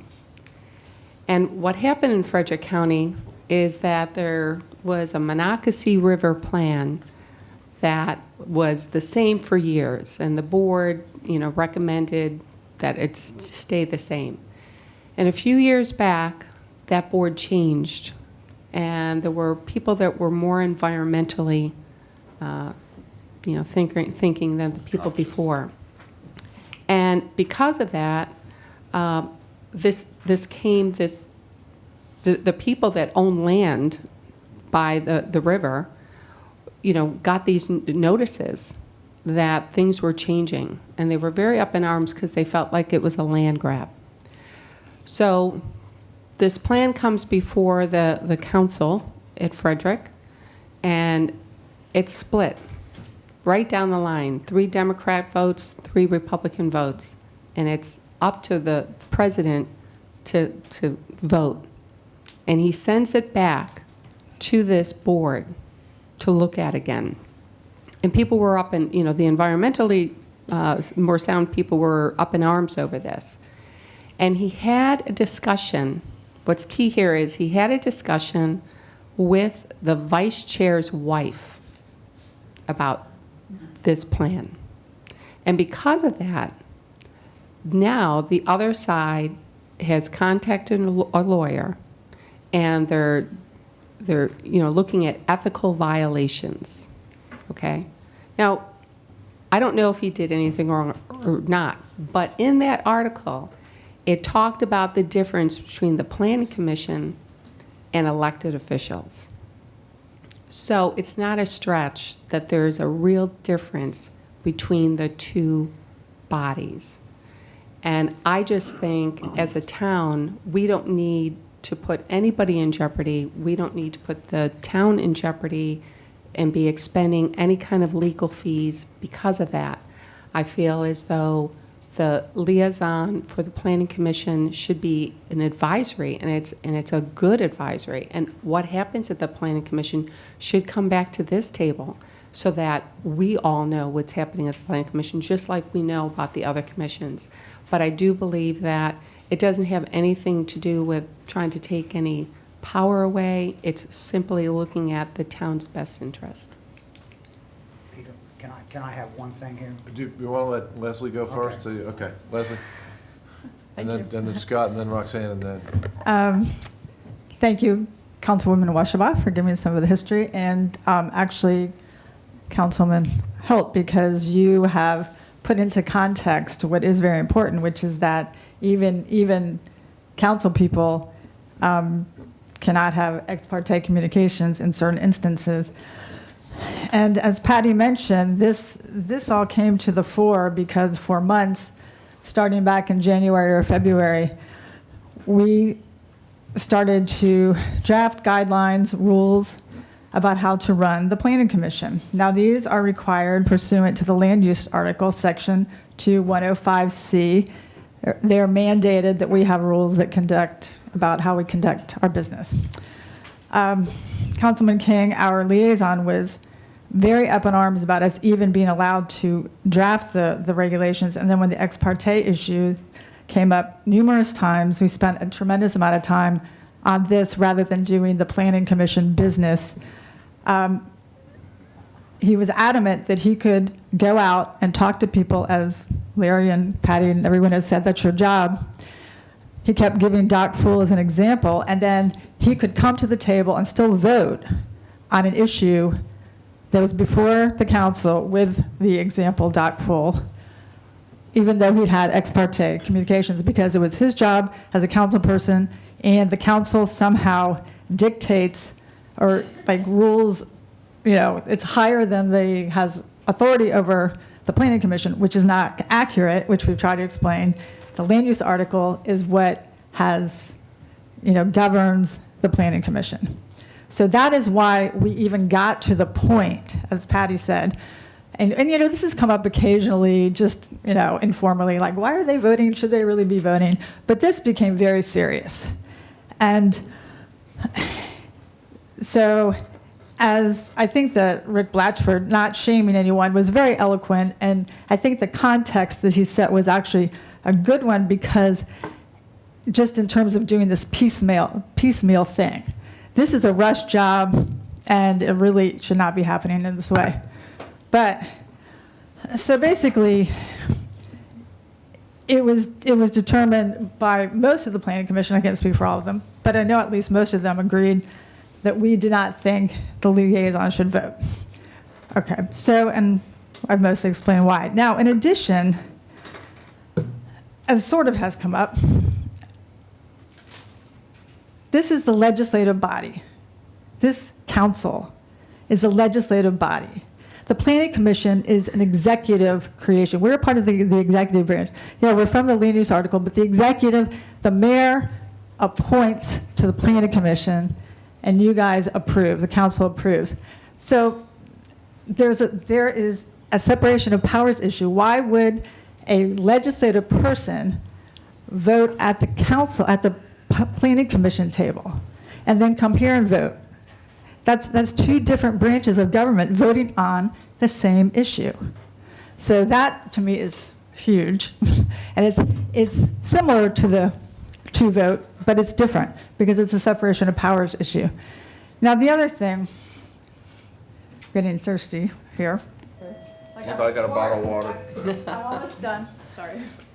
Bob wants to give you some water to drink, Bob. And the thing, I have said to anyone that I've talked to, whether email or whatever, this is not about Bob, this is about us. It's about Bob now because he's our liaison, but this is about we're drafting rules and guidelines to run our commission, and it's about him or whoever else the liaison happens to be in the future. Now, the other thing is that the way that the language is currently written in not the amended version, but the proposed version, is that, which I now have over there, does not even talk about ex parte. It says the council person would have to recuse him or herself if they have an immediate personal or financial interest. You know, that is like not an issue for the most part. The issue is the liaison going out and talking to somebody, some developer not telling the residents, and then coming to the table and voting. That's not even in this proposal. I mean, it's kind of ludicrous, really. It's not even in there. But that would be in your rules, because the same thing applies to you as a commission member. It doesn't say that for you either. I mean, as a commission member, you can't have the ex parte. I know, but what's in there, of course, would also apply to us. So it doesn't mean anything. Right, so I'm assuming that when you draft your rules, that it'll cover some Well, of the that. other point, yes. All But right, see, because I haven't seen your rules, Right. so I want to make sure your rules Yeah, it was covering that. It was Right. part of the rules. well, I'm actually very glad that you brought that up because our rules, so we're governed by the land use article mentioned, section 2, 105. And so what if we, in our rules, say, we have these ex parte, and we've looked at all these different versions, and we haven't had one yet because we've been busy fighting about whether we can even do it. Right. So what if our rules say, okay, no, you can't have ex parte communication and come to this table and vote. But the ordinance doesn't say that. The ordinance says, oh, you just have to recuse yourself if it's personal or financial. Well, then we'll have someone saying, oh, wait, well, what the council ordinance is governed, so you can't tell me I can't do ex parte, because the council ordinance doesn't say that. And we've been hearing that for months, that the council is what governs, not what we say, not what our guidelines say, not what the land use article says. So we need clarity. We need clarity. And yes, in my view, our rules, once we pass them, they will have ex parte, and if anybody comes to our table to vote, and I don't care if they're from this body or not, they will have to follow our rules. But the ordinance as drafted does not say that. And I have a great concern about that because of what we've been dealing with for the past months and months and months. I think I'm done now. Thanks, Leslie. Thanks very much. Scott? I would tell you, Leslie, that when I was researching Cumberland, their code is very vague, but then their rules go into all kinds of specifics, so. Yeah, so as long as it doesn't, as long as our code doesn't limit. Right. If the code is very general and says that we can draft very specific guidelines, then we're okay. But I think, for the reasons I've explained that. I want to follow up before you get away. Well, you can get away. But I talked to, because the man that's going to follow you actually bent my ear a little bit, and I agreed with him until I went out and got some other advice from one of your colleagues, because I was concerned about the executive legislative split. Scott, you made a lot of sense, and I agreed with you. But then when I talked to one of your colleagues, former mayor attorney, he said actually no. Do you have any opinion on that? Does it violate the executive legislative split? What do you mean is it? Let me get to the question at hand, and as I understand it, is can the Planning Commission adopt a set of rules that govern its own procedures that would include an ex parte rule that would govern any member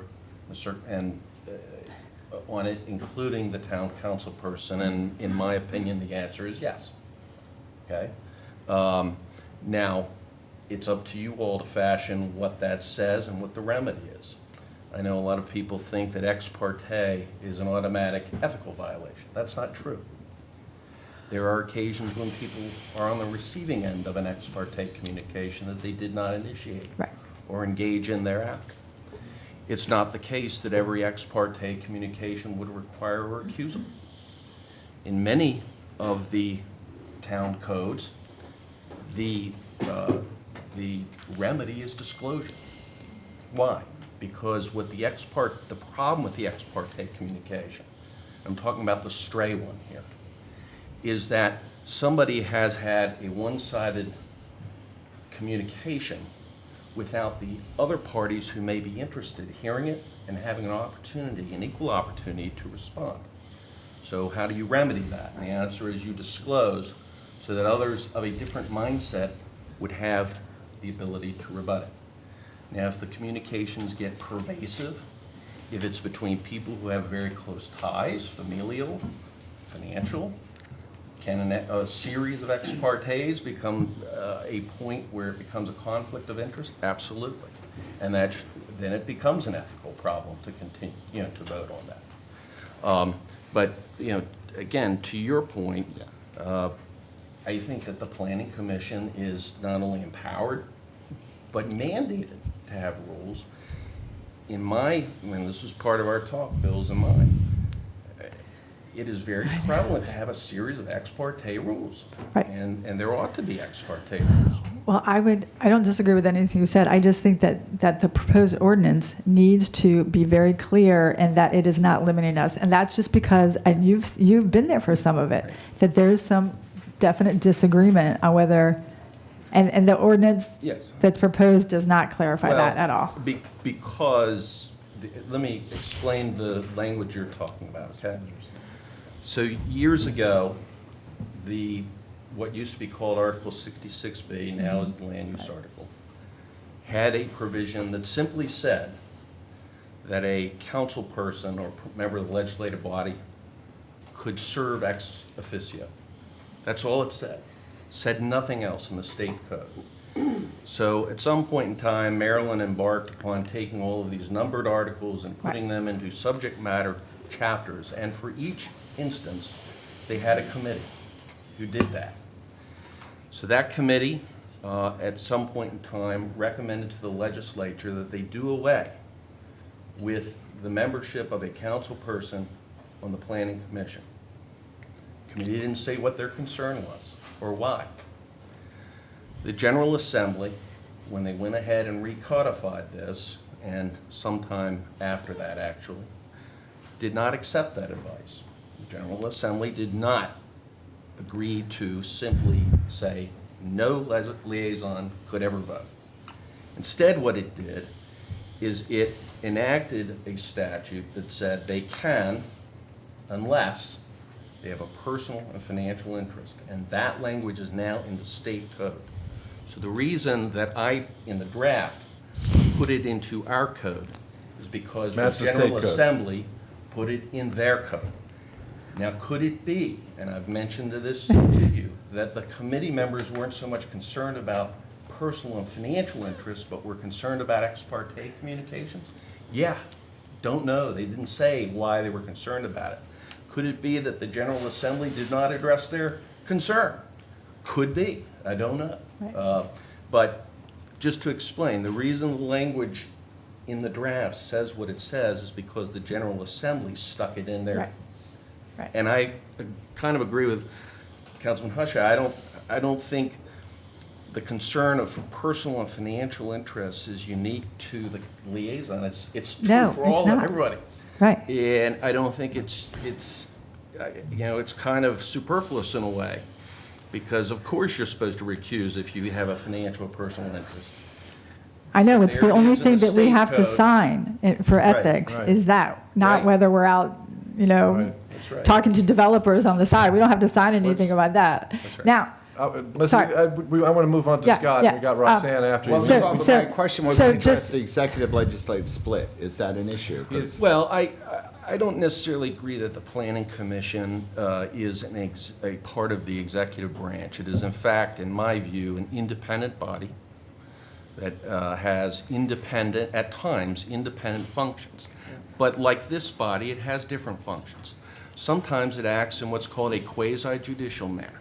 That means its decisions on things like the approval of development plans and things of that sort can be appealed to a court and reviewed. But it also has other functions as well, legislative or quasi-legislative.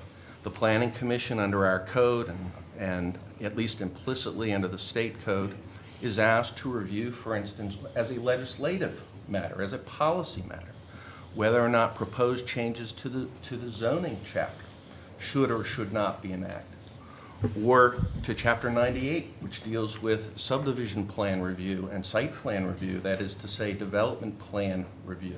So the answer is no. well, it's similar. Yeah, I don't. Okay. It's similar to administrative That did agencies. concern me. Scott raised a good point, but I wanted to get our attorney's opinion and not someone else. I would just like Tom to say that I understand it's in the state code. I know it's in the state code, but by having that there, it appears to be limiting the reason that someone would need to We're- recuse. He's just patterning state code. The rules can be whatever. Scott? So I would urge you all to vote against this ordinance. Scott Sergio, 1607 Pullman Court.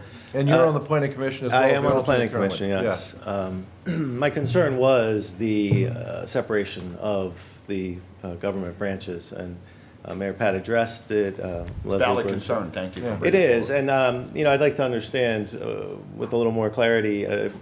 Thank you, Tom, you dipped into it there. I'm with Councilman Poyer on this. I really honestly think that the non-voting council liaison would seem to be in the best interest of all the commissions to avoid any confusion or confliction. I do believe that a council person, once elected, is a council person 24 hours a day for that 4-year term. And they sit on that commission as a legislative individual. And it does cloud my thought in their representation on each of the commissions. If that is not correct, or I should not look at it that way, then I would like to understand it better, because it seems to me that that would be the logical, I guess, conclusion to draw, that their existence on those commissions are legislative. And, it's just something that's concerned me while we were going through this discussion. Yeah, I think It doesn't- because I had opinions from 2 attorneys, but that's the attorney that matters. Yes, absolutely. Roxanne? I have something specific for Scott. And in my opinion, the Planning Commission is subject to the land use article. No other commission is. That's the reason, that's the separation between the Planning Commission and the rest of the commissions. And that's why I feel like I don't see a problem with Parks and Rec, Beautification, any of the other commissions. But that's the reason why I separate out the Planning Commission. And if it came to me that I was under the assumption that it was executive because it was appointed by the mayor. Okay. And I would have thought that if it was legislative, you would have been elected to be on that commission, which we are not. Fair enough. Roxanne, I need to step out for a minute. Do you want to continue, or you want to wait till I get back? This will also give maybe if we take a quick 5-minute break, that'll give the scouts a chance to leave. I know they're... I think there's something for you, scouts, Jason. You want to do that? You want to do that, and then we can I don't have continue? any. You give him pins? We give him pins. I already gave it to him. Oh, okay. Make sure. All right. I got it. Thank you, guys. Thanks Thank for you. being here. Thanks for being scouts, and thanks for those cookies. 5-minute pause. We'll come back to Roxanne. That'll let them get out of here. And thank you, girls. Thank you very much for coming. Thank you. Okay, let's get back. And Roxanne? Roxanne Hempill, 605 Park Avenue, a member of the Planning Commission. There's a couple things. I did scan the land use article today, all 127 pages of it. And the part about the Planning Commission is at about page 30, from about page 33 to 35, if you want to kind of look back on it. One thing it did say, and I really want to make sure we put this in, whichever we decide on, that the liaison, or they call it ex officio, member of the council, cannot be counted as part of the quorum. I think that's very important. Cannot be counted as part of the quorum. I don't think they should be. And it also says, 7 members and the liaison, or the ex officio. Does it specify 7? 3, 5, or 7. It specifies odd numbers so that you don't have a tie. And does it recommend an alternate as well? It does, and it also says, it also does say something about a temporary alternate. When that one alternate cannot be there, you can appoint a temporary alternate. A temporary alternate? Yes, you can. I found one town code that had. Middletown. Yeah. Middletown has they have an alternate and a temporary alternate. It was just the way that they've always done it, like everything else. But I definitely want to see the quorum in there, and I definitely want to see like Leslie says, I would like to see the ordinance reference the rules and procedures of the Planning Commission, if, with that. So that would answer, if we put ex parte rules in our rules and procedures, if it's referenced in the ordinance, then both things would be satisfied. I do agree, in talking to some of the people at the conference, that I've had ex parte communications and I didn't even know it. So it kind of brought back, this is, we're a different entity. We are a hearing body that hears site plans, that hears development, that hears site plans, and we make that decision. Then it goes to the council. The council does not have to agree with our decision. Sometimes. Many times, land use issues do not go to the No, council. not land use, but the site plans and developments, the things that come to the council. No, and site plans don't, yeah. Well, that's true. So But- actually fairly little from That is planning right. actually. You are right. You all are your own body. Yeah, we are our own body. Well, but there are ordinance. Annexations, ordinance changes, Sign- definitely. Annexations and ordinance, a zoning change need to go. Home occupancy. Yeah, home occupancy. businesses. There are things. So when it does come to you, you do not necessarily have to agree with what we're saying. And we understand that. It's not a power play or anything. We're just a unique entity that the state, and I applaud the state for separating us out, because ours is black and white. We hear the opinions of people. We want to have opinions of people. We acknowledge them, and sometimes they do change. The developer does come back and change his mind after hearing some of the things that the community has said. There's a way to keep that not so contentious. I'm not going to go into that right now. But there are ways that we can do that so that it's not so contentious at a planning and zoning committee meeting. Some people walk out of there thinking we've already made up our mind, when we haven't made up our mind. They think that we've all discussed it with you and that we all agree that this is going to happen. That does not happen, nor would it happen. If you would start to talk about something, I'd cut you off, if we were somewhere. Well, the open meetings law also. Right, prevents that. exactly. So those are the two things that I want to make sure we have. That whoever it is not included in the quorum. I do think it is unique. I don't think any of the other commissions need to worry about their liaison not voting. I do not think that the liaison at the Planning Commission should vote, because we're going to ask them every time, have you had any ex parte communication? And more than likely, they're going to say yes. So then they have to recuse themselves and go outside the room. So that's just my opinion. Thank you. Thanks, Roxanne. I think, Bob, you want to be recognized next?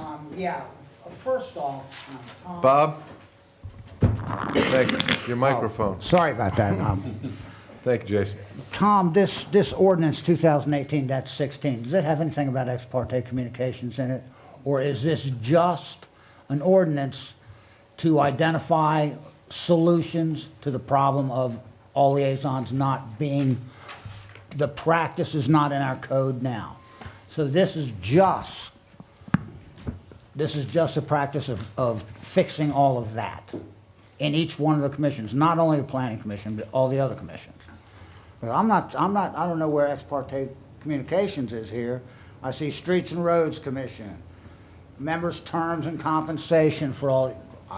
This is not the rules of procedure for the Planning Commission. Is that correct? That's correct.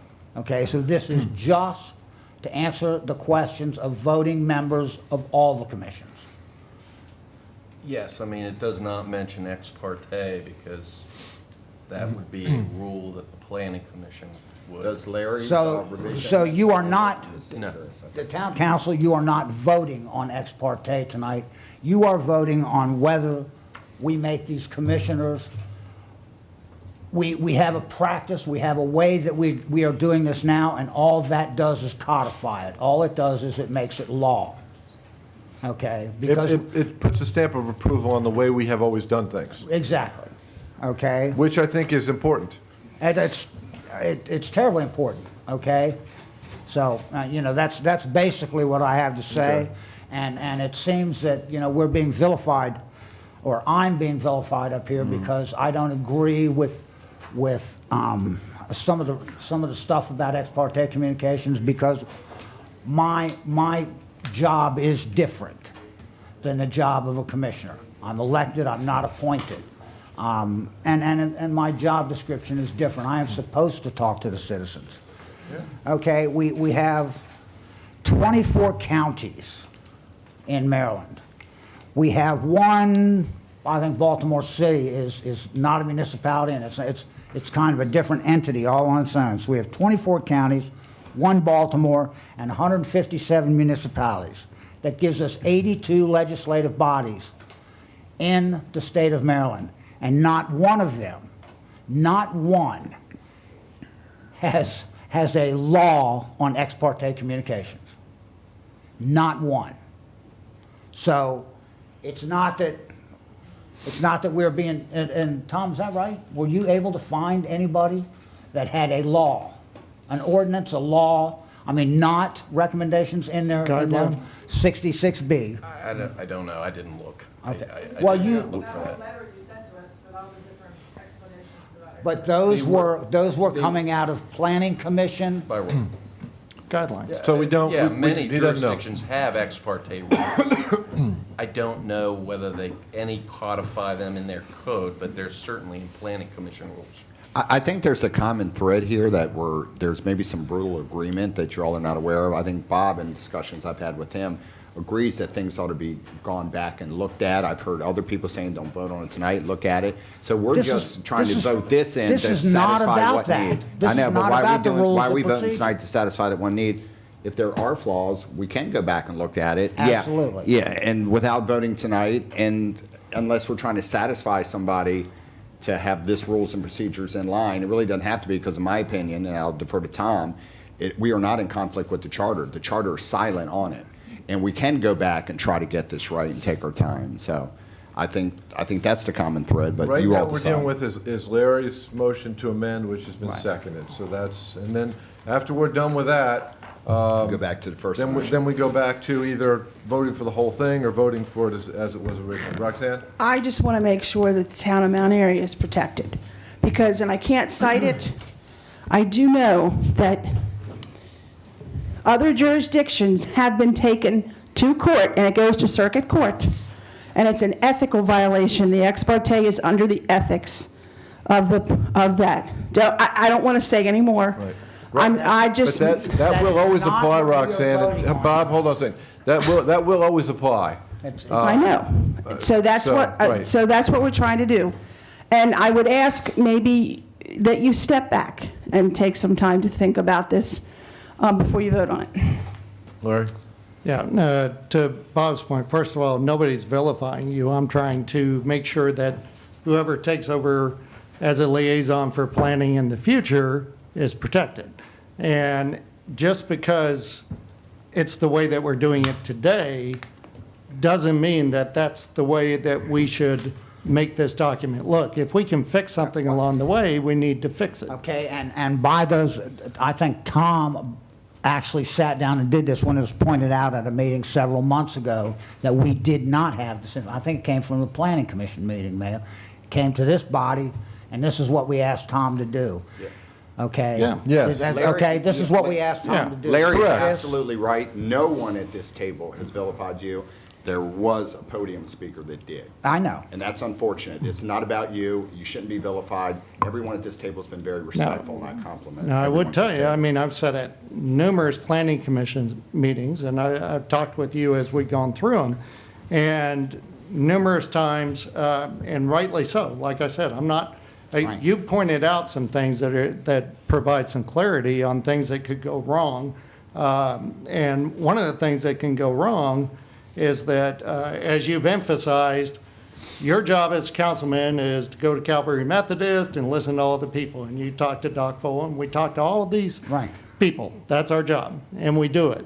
But what you pointed out at numerous meetings is that you can go to the council table, and if you're not a good guy, which Oh, you are, if you're not a good guy, though, you can sit there and you can swing a vote, and you've even implied That at is a planning exactly commission right. meeting that you could see that scenario happening. And that is exactly right, that it Yeah. happens all the time where, and we heard earlier, people starting ex officio conversations Yeah. to put somebody in jeopardy, or somebody, Right. I'll say Bob, somebody like Bob causing a tie with an ex officio vote. And that's, and when you bring that up, that's when I say, why have a council member voting at the planning commission? Why even go down that road? You know, why even subject us, whoever is going to be on the planning commission, Well, you know, and half a year from now? The whole reason why was subject us because to it? we asked Tom to go back and create this for us. Right, and it he looked did. like it looked like part of our pie had been cut away. Yeah. Okay, and we asked him to put it back together again. So, us talking about, you know, ex officios and ex partes and all that kind of stuff, it's really not pertinent to what this is. What this is a discussion, Voting is is a what- discussion what is on making all of the practice codified. Okay, I don't see doing that if we don't, if it's wrong. If it's wrong, I don't see doing it. Well, Yeah, I want I to get us to a vote on this. Right. Yeah, 'cause we did Just this. because Now this is only step one. Right. I need two so- more minutes, please. Okay, go ahead, Larry. That's because Mr. Blatchford spoke, and I believe that he brought up three issues that are worthy of discussing real quick. First of all, as far as the five commissions, the residency requirements, I mean, that is valid. There are some codes that are very specific about residency. I agree with you on that. Second of all, you brought up the terms of the members being staggered as being obsolete. You have to stagger these commissions, especially the planning commission, because you don't want everybody, you don't want you don't want that consistency of inexperienced people to be coming in and all of a sudden have one big dramatic turnover, so. You know what, we're really getting No. away from our rules. No. You know, you've Well- let the well, public speak, and now the council should can- deliver. Larry, his statement was about the councils when we started the commissions, not currently. Yes, okay, all right, I paid attention. thank you. Okay. This is just on Larry's amendment. All in favor of amending what we have before us to Larry's amendment, say aye.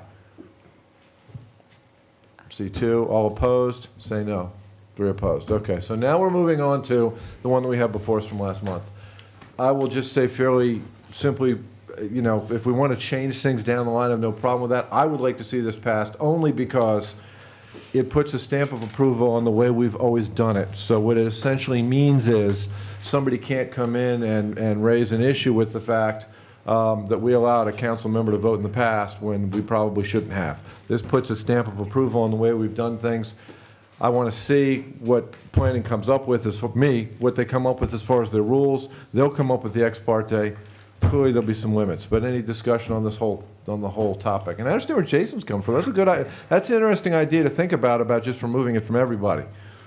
There is something to be said for Well, and I that. think Pat had that suggestion the other day when I was talking to him, that, you know, it's either everybody or nobody. We're just liaisons. Right, and yes, Well, and I've wavered a little bit on Yeah. that, but. But it's something to look at. it is. There's all kinds of opportunity to look at this, and this. And I think that's what we're hearing from some of our valued commission and I'm- members and others to look at it, and I think you should continue to look at it. Didn't every planning commission, everybody said the councilmen should not Everyone that's vote, here, yeah.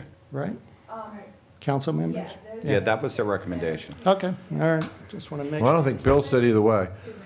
Okay, Bill didn't. Bill didn't okay. say anything. So it's only 2-1. Let's be factual, very factual. Three. Three members. So, Chief. Oh, Scotty, forgot about you. Bill, do you have an You said opinion? all commissions, okay. If you have an opinion, Keep now it's time forgetting to about that talk. guy. We can accommodate. Please. Bill, you know you got to come to the podium if you want to talk. I'm Bill is also on the planning commission, which is why he can speak on this topic.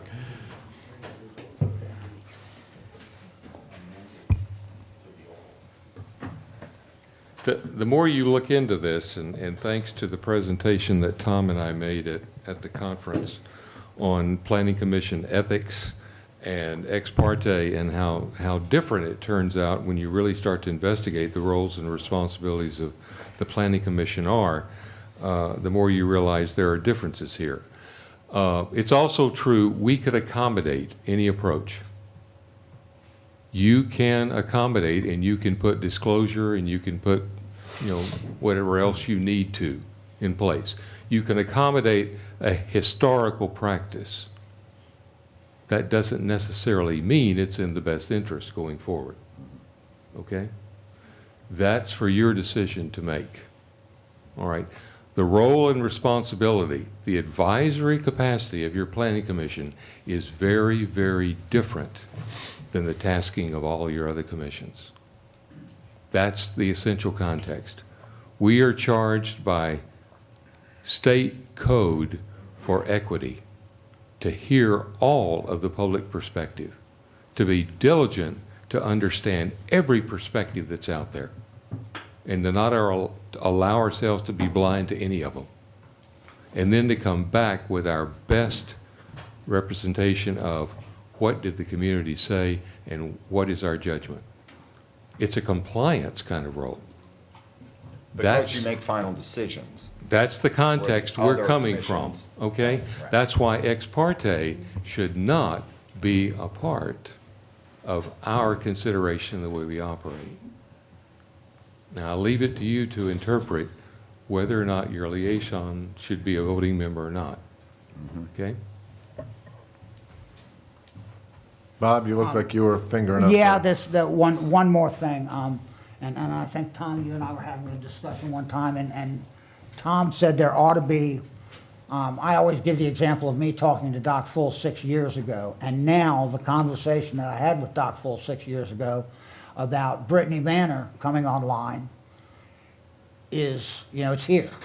And Tom said there ought to be like bookends to the ex parte discussion. Site plan or some guideline, some guidepost from that point to this point. That's all for planning to come up with. Right, right, and that's all part of, that's all part of their rules, but that's not part of this. Okay, this addresses what we're doing now, and we're not doing it. And that's All right, any more discussion on this topic? Okay, so the motion before us is motion 2018-16 as originally proposed by Tom. All in favor say aye. Aye. Aye. 2, all opposed? No. 3, okay. All righty, moving on to 2018-17. Unauthorized sign removal. This was one I came up with dealing with the election. Patty brought up a newspaper article. I pulled one the other day about a congressman being sued over allegation of can signs being in public property. It's on the bottom half of the front page of the News Post. That's basically the topic we're dealing with. What we found, for those of you who don't know the background, is in this case candidates, but it could be anybody with an illegal sign, but we had candidates who were putting signs on town property. We actually had one candidate who screwed a sign to the back of a town sign. Staff went out there to get it off, and they realized they couldn't just pull it off. They had to go out there with tools to remove it. And our code was written such that we had to, before removing a sign, we had to notify the person and give them time to come get the sign. And one of the people, we just couldn't find them. We couldn't get in touch with them. We just couldn't get there. And we realized that our statute was backwards. We needed to be able to actually pull these signs, and then they can come get them. Tom looked at how SHA does it, and SHA pulls first, and then lets you come pick up the sign. So we're basically changing this to move along with SHA. So I will move that we accept 2018-17. I got a second from Bob. Any discussion on this one? I have a couple things really quick. In 92-1, it mentions the request of a conference. which if we hold on to a sign for 30 days, to then give the person responsible a request for a conference without fining them and putting allowing them to essentially put an illegal sign on town property without a fine, and then to give them a request for a conference, I had some questions about. And that's in 92-1. And who would the conference be with? Well, 92-3 says it's with the zoning administrator. Oh, okay, That's good. current As long as that's cool. Right, and that's how our code reads That's fair. currently. That's not changed. So that's the conference. And 92-3 they should says, have that. says they go to our zoning in a resolution attempt to resolve the matter. Yep. But someone can put up the sign without filling out the appropriate paperwork, it's an illegal sign. Well, you should never put, a sign should never be on town property, period. We never authorize that. And we don't have those people that do that. But someone does it, right? Right. And it takes us a couple of days to find the sign, locate the sign. We hold the sign. Mm-hmm. We give them an opportunity to request a conference without fining them. Yeah. Isn't it? It's, Well, I guess to they- begin with, an illegal sign to be put there without going through the paperwork. Why are we giving them the time and day to request a conference? There could be an argument over exactly where the placement of the sign was. I know in this last election, there was a great deal of issue up here at Wagner Brothers Meat Locker as exactly where the property lines were and where the signs could be. I also know, for example, on my property down here, I actually own, my deed owns to the middle of Main Street. So you get into these awkward little situations. It gives a person basically an appeal. You can come in and say, hey, look at the deed. Bob Smith owns that little teeny piece of ground. My sign's there, right. And it happened in the last election. Wouldn't it be our due diligence to make sure that it's on town property before we go and remove the sign? It's, we should, but it's not always that clear. But we should. Yes. Well, the assumption will be that we did. I mean, we're pulling it from what we believe is town property, but. It's not easy. It's not always easy. But you can go ask the property owner, did you give them permission to put it there? And you don't, It's you either know. us or them giving the Are permission. we going to hire a surveyor? No, you Probably go to the not. property owner that it could be in the street, say, did you give them permission? If not, It just they're gives, definitely in violation one way or the other. it gives them an appeal. They can go to the sound guy and say whatever the issue, you know, try and cure whatever the issue was. Yeah, I mean, That was my only thing. Yeah. I was just, they're putting in a sign, maybe it doesn't belong there. We give them the time and day to request a conference without a fine. but we pulled the sign in the interim, or no? Yeah, sign's gone. Sign's gone. We hold the sign for 30 days. Yeah, sign's Yeah, gone. But they have a sign's chance, they have a chance to appeal. And that's fair. Any more discussion on this one? All in favor, say aye. Aye. Aye. That looks unanimous. Okay, we are on to Resolution 2018-11, allowing containers on public property during the holiday preview. I am going to move this in, but with an amendment. I attempted to get in touch with Ashley, but I think our closing dimensions on here are wrong. I was going to amend it to read from Paradise to Prospect, because that's actually the distance. And when I looked at this, originally it said 1 South Main Street. That doesn't even get us to the bike shop. The bike shop is 5, North Main. It said 1 North, 1 South Main. So the addresses are wrong. I tried to call Ashley today, but I wasn't able to get her. But if we give them too much space, they can always restrict it to less.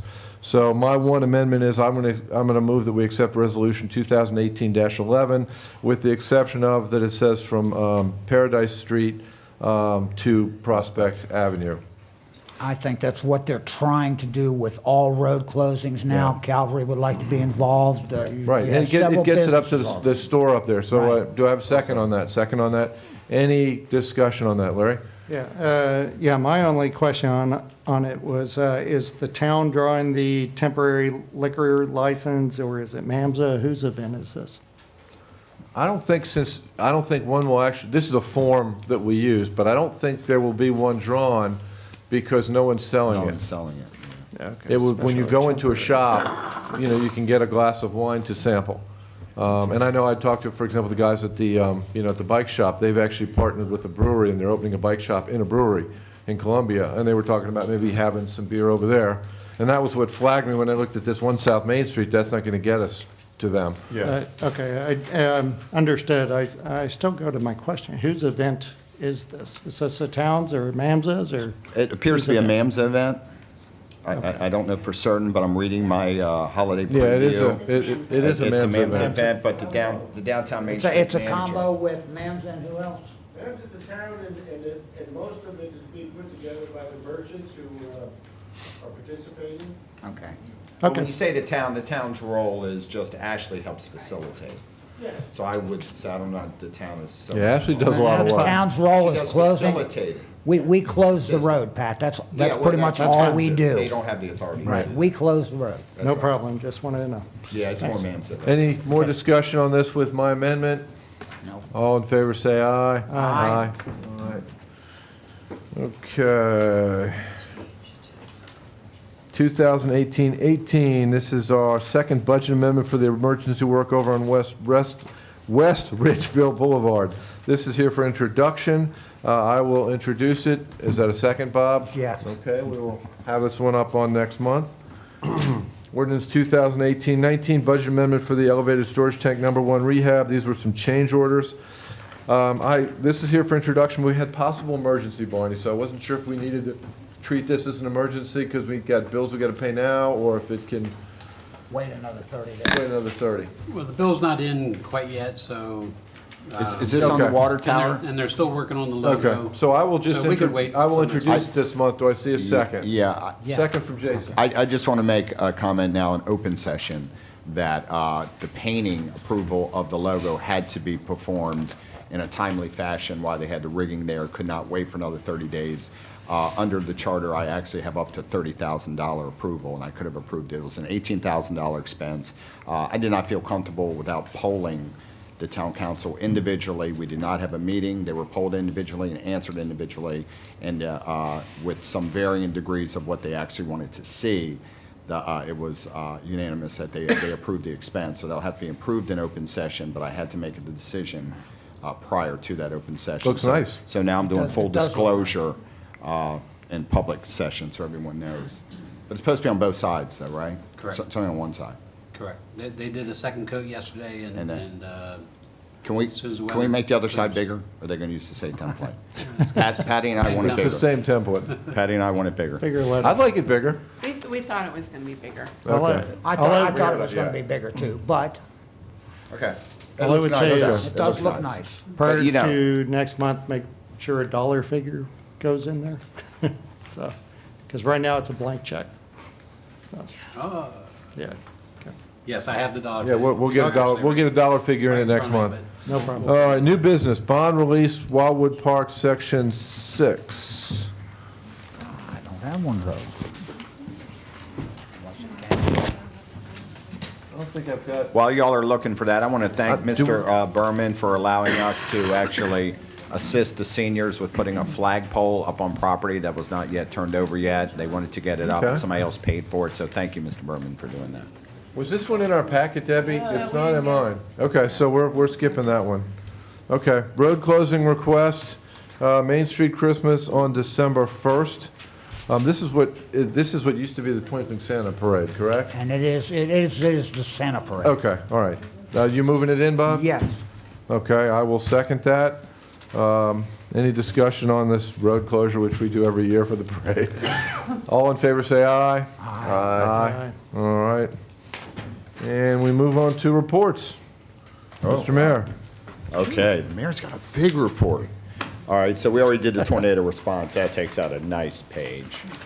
A lot of people ask what's happening in town, what's happening with this property, what's happening with that property. So I decided to do a little summary of what's happening with these properties. The bank building on Main Street. Basically, and a lot of folks don't know this, some do, that property, they're saying, why don't we do something with that? First of all, it's private property. Two, it was tied up for about a decade in a lawsuit with the state because the water runoff from the street blew out the basement. During that time, the lending standards really dried up for developers and business owners. They had to have something like an 80% occupancy rate before they would even get a loan. But fortunately, there is some interest in the bank. People will be glad to hear that. And regardless whether that interest moves forward or not, we do have a new blight ordinance, and we will be looking at one way or the other getting the property a little spruced up, a little cleaned up, but hopefully we'll actually see a business in there.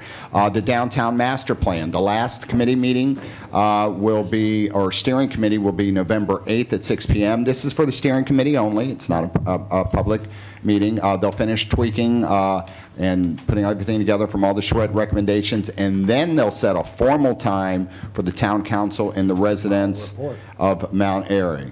Is that in your report? Why is that in your report? Oh, it's planning, okay. So what? The Bank of America property, 7 East Ridge Boulevard. People ask me all the time, what's going on with that hole? They stopped building, and they did, and that was a problem. So we reached out and told them, blight ordinance. So, council, did I ever thank you for passing that blight ordinance and then reinforcing it? Never. No, well, I should again. It's a great thing because we can't just have property sitting derelict. It's a drain on our community, our property values, and a whole host of other negative reasons. Anyway, the construction has resumed. The town will be monitoring the property. It's a privately owned property. A lot of people don't even know what's going there. Those on the planning commission do, but it's going to be commercial on the first floor, and it's going to be efficiency apartments on the second floor. I think the term is for like longer range housing. So that's what's planned to go there, and I think it's a couple $1 million project, so it ought to be pretty nice. Cold storage. That's been an issue, and property owners, potential developers are still working at the staff level to bring the development plans within the town code. Some code compliancy issues with the initial proposed development need to be addressed. Should the process move forward, the community will be notified and have the opportunity to weigh in, as always. We do a great job of notifying and posting signs, but we just want to keep everybody updated.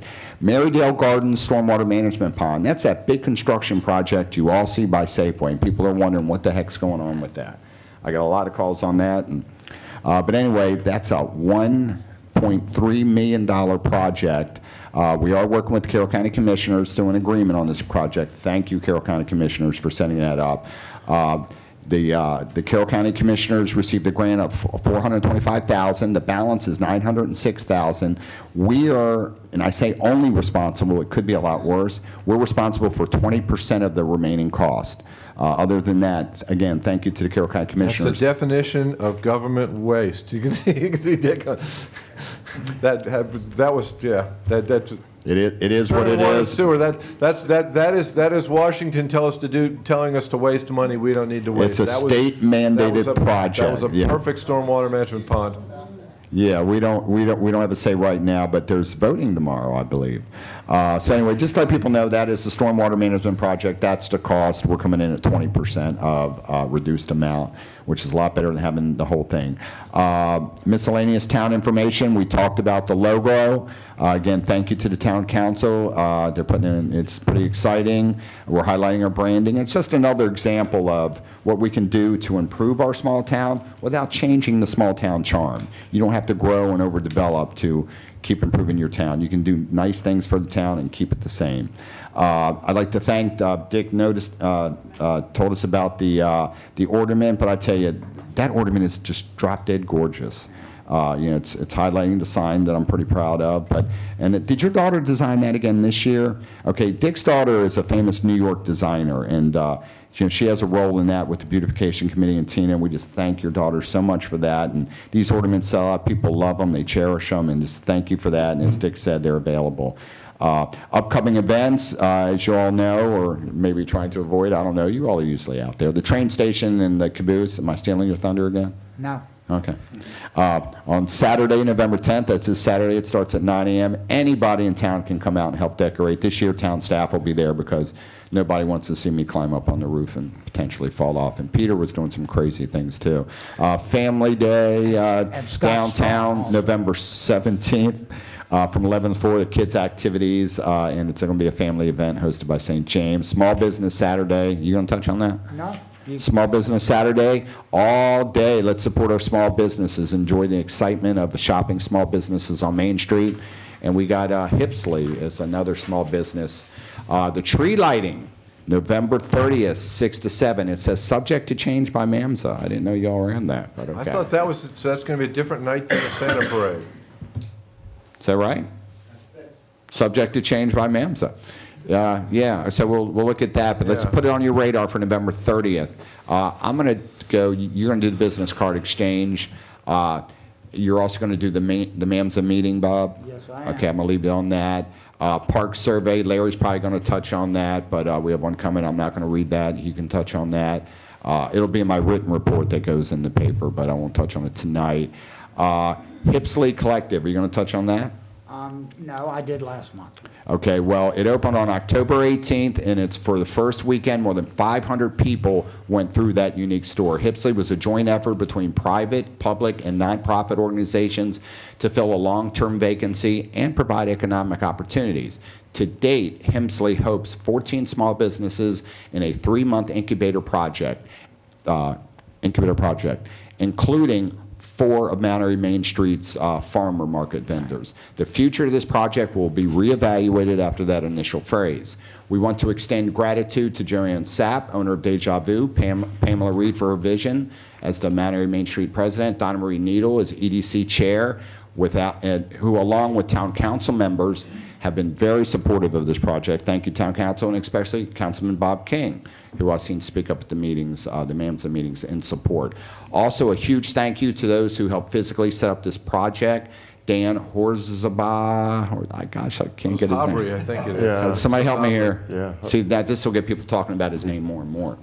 He's the guy with that truck with his big face on it, big good-looking face, for use of his moving equipment. Sandy Baker, manager of St. James, for the donations of fixture and furniture. Jason Garvey, store manager at Walmart, for decorations. And we are also proudly sponsored by the Carroll County Chamber of Commerce. By example, incubators help small businesses move into their own brick-and-mortar structures that add conveniences, they add employment, and they increase our tax base. Boot Camp 21771 is a great example. They just opened on Center Street. For a couple years, they were an incubator-type business. They never had a home. Well, since they had an opportunity, which they found on their own, to go to Calvary Church and Snap Fitness for a while, they've now opened a brick-and-mortar business, and this is going to be great for the town and hopefully continue to grow. By the way, people that don't know, where did the name Hipsley come from? Some of you older folks or more seasoned folks, you got to watch the language here these days. Hipsley was a former furniture store on Main Street. They didn't just pick that name out of the air, and I love, and look, you're all excited, aren't you? Appliances? Oh, you're correcting me. Let's go back to the excited part.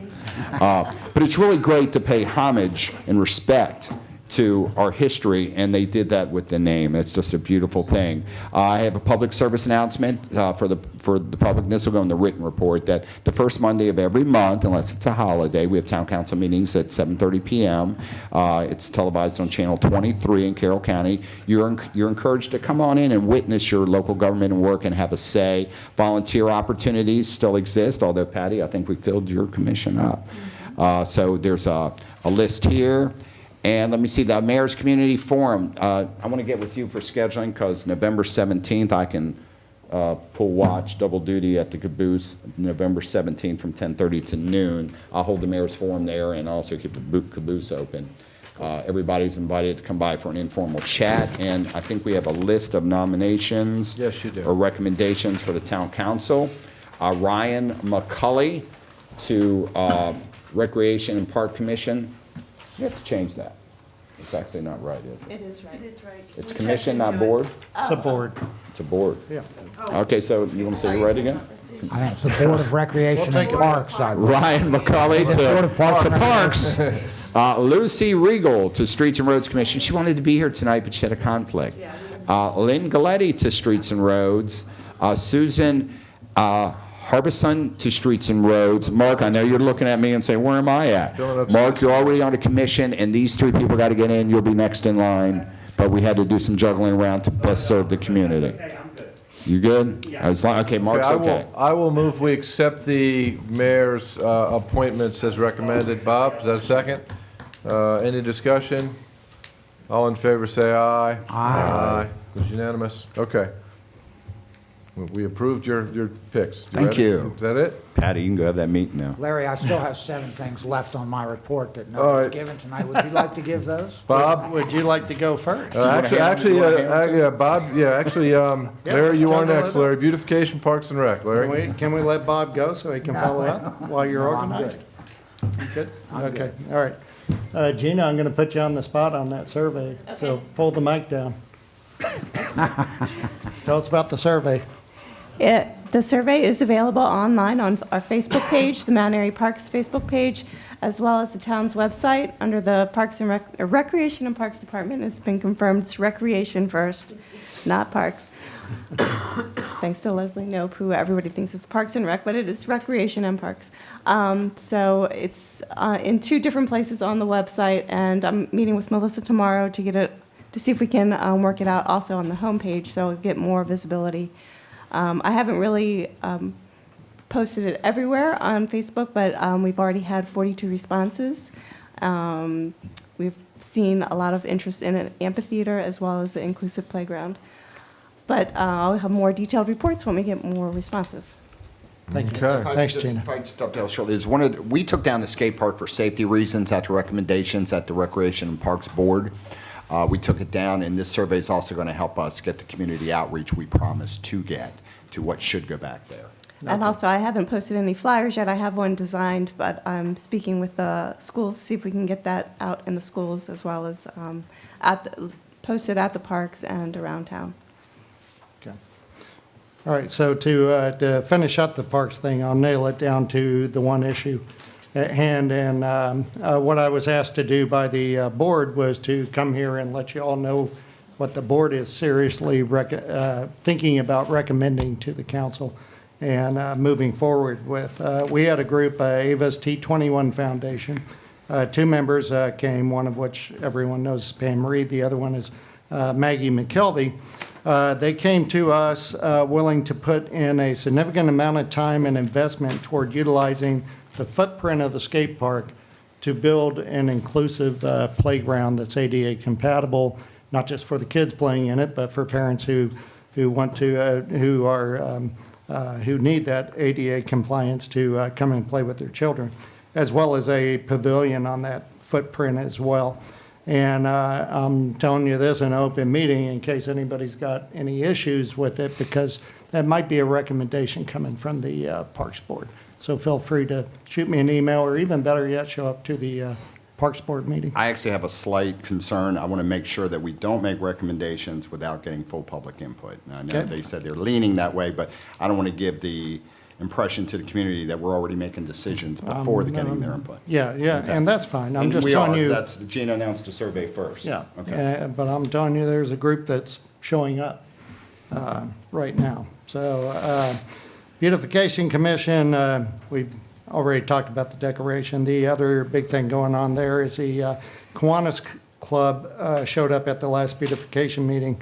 They were very instrumental in the building of Prospect Park. Actually sounds like at the time that they built it, it was in worse condition than Rails to Trails. But they came in, cleared all that out, and built that beautiful park. And they're interested in not only attaching their name to it in some way, but also interested in making sure that the park is kept in good shape and serves the town well. Last thing I do, because I've been going to the Historical Society meetings, is give a quick rundown. They're putting together a cookbook. It's going to be for sale at the Basket Bingo. Basket Bingo is February 23rd of 2019, so you can put that on your calendar early. That'll be a big fundraiser for them. Mary and Brian's, my wife Mary, and Brian's crew were out there, did all the weeding of the flower beds around there. It looks really nice right now. November 14th, put that on your calendars. That's when you get to eat at Chipotle. That's a Chipotle fundraiser for the Historical Society. They've already done California Tortilla, got a couple $100 out of them, so a shout out to CalTort for taking care of us. There is a gift shop in the museum. They accept credit cards, so feel free to head on in there. They're about to have hats and t-shirts as well. They're working on finalizing those. And then the last thing on their behalf is if you go to the library, you will see that they put together a very nice display of old B&O railroad china in the cabinet, a lantern, and a couple of other things associated with the B&O Railroad. So that's right inside the library's door. It'll be up there the entire month of November. It's well worth a look at just, at looking at a time when rail travel used to be something else. Airline travel used to be too, but it's not anymore. So, thanks. Thanks, Larry. Okay, EDC planning, Bob? Okay, in the Planning Commission, we had our meeting on the 29th. We've had a lot of discussion here about what we discussed there. The Downtown Master Plan Steering Committee meetings, November 8th, 6 o'clock, Town Hall. The next Planning Commission meeting will be on November the 26th, 7 o'clock, Town Hall. Volunteer Appreciation Dinner, Tuesday, November the 27th, RSVP to Colleen by the 20th. 6 to 7 social hour, 7 o'clock dinner and program. Huh? Are you there? That is part of your report that you should have given them, Pat. I was happy doing yours. Economic Development Commission, our meeting was on October the 24th. Reports on Hipsley Collective are very positive. 14 vendors sharing the retail space. The Greater Mt.Airy Chamber of Commerce and EDC Annual Business Card Exchange will be on Thursday, December 6th, 6 to 9, Town Hall. I believe Town Hall, and I have to check that. Let's see, next EDC meeting will be on November the 28th, 7 o'clock at Town Hall. The Volunteer Appreciation Dinner, well, that'll be on Tuesday night, November the 27th. RSVP to Colleen by the 20th. 6 to 7 social hours, 7 o'clock dinner and program. Couldn't figure out which one that went with. MAMSA meeting. The next MAMSA meeting is on November the 19th at 7 o'clock at Town Hall. This is one you will not want to miss. Most of this meeting will be devoted to a discussion on the possible extension of natural gas into the downtown zone, specifically to the old bank building. Wendy Peters, Special Secretary of Smart Growth, and representatives from the Maryland Energy Association and the Baltimore Gas and Electric will answer questions and provide information on the subject. Please plan to be here. Okay, we're hitting all the downtown merchants and businesses that could possibly want gas, and we're going to try to get them here. They're going to have questions, financing, the whole 9 yards. And BG&E is actually looking at maybe not charging quite as much for this project. That's Maybe November nothing. 19th, what time? November 19th, 7 o'clock. Okay, Maryland Municipal League, Frederick County Chapter. We had a meeting on October the 25th in Myersville. Going over legislative agenda, our annual legislative dinner will be held on Wednesday, December the 5th, 6 to 9 at Richland Golf Club in Middletown. MML's legislative priorities will be the subject of discussion with our state representatives, our state delegates, and our state senators. And the one legislative agenda item that they have this year is the cell phone towers, and it's not the towers, but you can put the cell phone, the little antennas anywhere. I think we have a couple of them up on top of Town Hall right now that improve well, anyways, the counties are trying to take over. They're trying to take that away from the municipalities. That was addressed in the Carroll County. I attended the Carroll County meeting. That was addressed there too. So that's basically what our legislative agenda is this year. Last year, we got our highway user revenues back, so 90%. it was pretty good. Greater Mt.Airy Chamber of Commerce held a meeting on October the 17th, 5:30 p.m. at the fire station. The soiree was the topic of discussion, and that's their big fundraiser. That's very similar to our business card exchange. $10,000 was their profit, and that's their scholarship money. That was a nice event. Yes, it was. It was a very nice event. Ray Miller, at this meeting on Wednesday the 17th, Ray was elected to the first vice president position, and Wendy Rimby as the secretary. Next meeting's on Wednesday, November the 21st, but that will probably be canceled because it's the day before Easter, or the day before Thanksgiving. That's my report. All right. Sanitation Recycling, and the Mt.Airy Sustainable Commission. Did we have the name right this time, Jason? Okay, all right, Awesome job. Jason, you're up. Awesome job. We did not have a quorum at our last meeting, so we just talked about some updates to projects that will be going forward. One is a plastic recycling, but also taking a look about its usability. There's been a lot of discussion about recycling overseas, since they take a lot of our recycling, and that they're going to be charging more than sort of what's the worth the trouble. So glass recycling may be cut back, as well as plastic recycling, and so we need to take a look at the one-use plastics, and our commission is taking a closer look at that. Mike Dixon is looking for sponsors to help out with some doggy bags that we would put around the town of Mt.Airy. And you would have an opportunity to sponsor a post, get your name and your sign, put up onto the These are like post. pick up poop You got bags? it. Okay. Yeah. You say doggy bag to me, Yeah, I'm thinking doggy bags. restaurant. Yeah, that's, Peter's saying I wouldn't food. eat out of those bags. Thinking food. But Mike Dixon will be looking for some sponsors that would allow you the opportunity to reuse those bags. And I'm going to be contacting some grocery stores to help with the collection of those recycling bags, so that we can keep those stations full. So putting one-use plastics to a better use. Okay. Our next meeting for recycling and sanitation is scheduled for November 21st, but it may get pushed back to November 14th. We're getting clarification on that. That will still be at 7 p.m. at Town Hall. And that concludes my report. Jason, if I could, can we have a discussion about where those recycling containers are going to go and where they're going to be? And if they're going to be actually be in our parks, I'd like to get a Parks Board recommendation as well. I applaud the idea. I just don't want to see them popping up around town. Sure. Before we have a discussion. Sure. Currently, the locations he told me have not been in parks. Okay, yeah, let's have a discussion, but yeah, because we appreciate that they're going to recommend them, but we need to have a discussion. All right. Great idea. Streets and roads. Patty?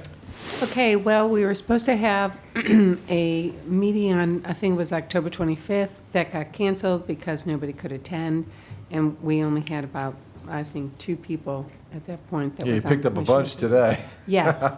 So now I'm going to be sending out an email to them. I'm hoping to get everybody together. It looks like November 13th is available here. So I'm going to see if everybody can meet on November 13th so we can get started.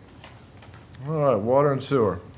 Our hot topics were on the Frederick County side of town, over near Prospect, the whole stormwater management project over there. There's the potential for doing it differently, which will save the town perhaps millions of dollars. So we're very happy about that. Dick's briefing us on it. He's watching up on it. Another thing that we looked at, and I don't know if it's on the town website or not yet, is a swimming pool discharge plan. So just basically telling people if they're discharging there, is it on, Dick? You know? Okay, it's on the website already. It basically tells people if you're discharging your swimming pool, here's the best way to do it. It's not a requirement, but there are some best practices that we like people to use when they discharge their pool into the street. We also looked at the rainfall in the region, and it was skyrocketing. I mean, we're so far above what we need in rain. It's just, but we get those numbers so we can see how things are going. We also saw how that affects the water treatment plant system, how much water gets into that, which is an issue. But even with these incredibly high rains, we're still doing all right at the moment. Another thing that we discussed was a salt management plan. That's apparently becoming a topic now, is the idea of salt, for road salt, when they spray the road on the salts and it gets into the water and all these other things. We suspect that eventually salt management plans are going to become required. Our decision was, at least our recommendation would be, at this point, we not do anything about it, because it's all going to be changed. And if we were to bother to write one now, by the time they require it, I'm sure the statistics and what they want are going to be different. So our perspective is to not overburden the town by coming up with a salt management plan at this point. We don't spread excess salt on the roads. We don't spread more than we need. Brian Johnson filled us in on how that works and how the trucks spread, and they have computer-controlled spreaders that make sure they're only putting down so much salt. But that is becoming a hot topic now, salt being spread on the roads. I suspect at some point they'll probably legislate that away, and then I'm not sure what everybody will do. But for now, we decided we don't want to take any action on that. Our next meeting will be this Wednesday at 7 o'clock. Just a side update, I was at MML Saturday, basically still working on the conference for next summer. I'm now one of the subcommittee chairs, so I chair the committee that's responsible for food. So food and decorations. So if you have any, Who'd have thought that? so we're picking menus.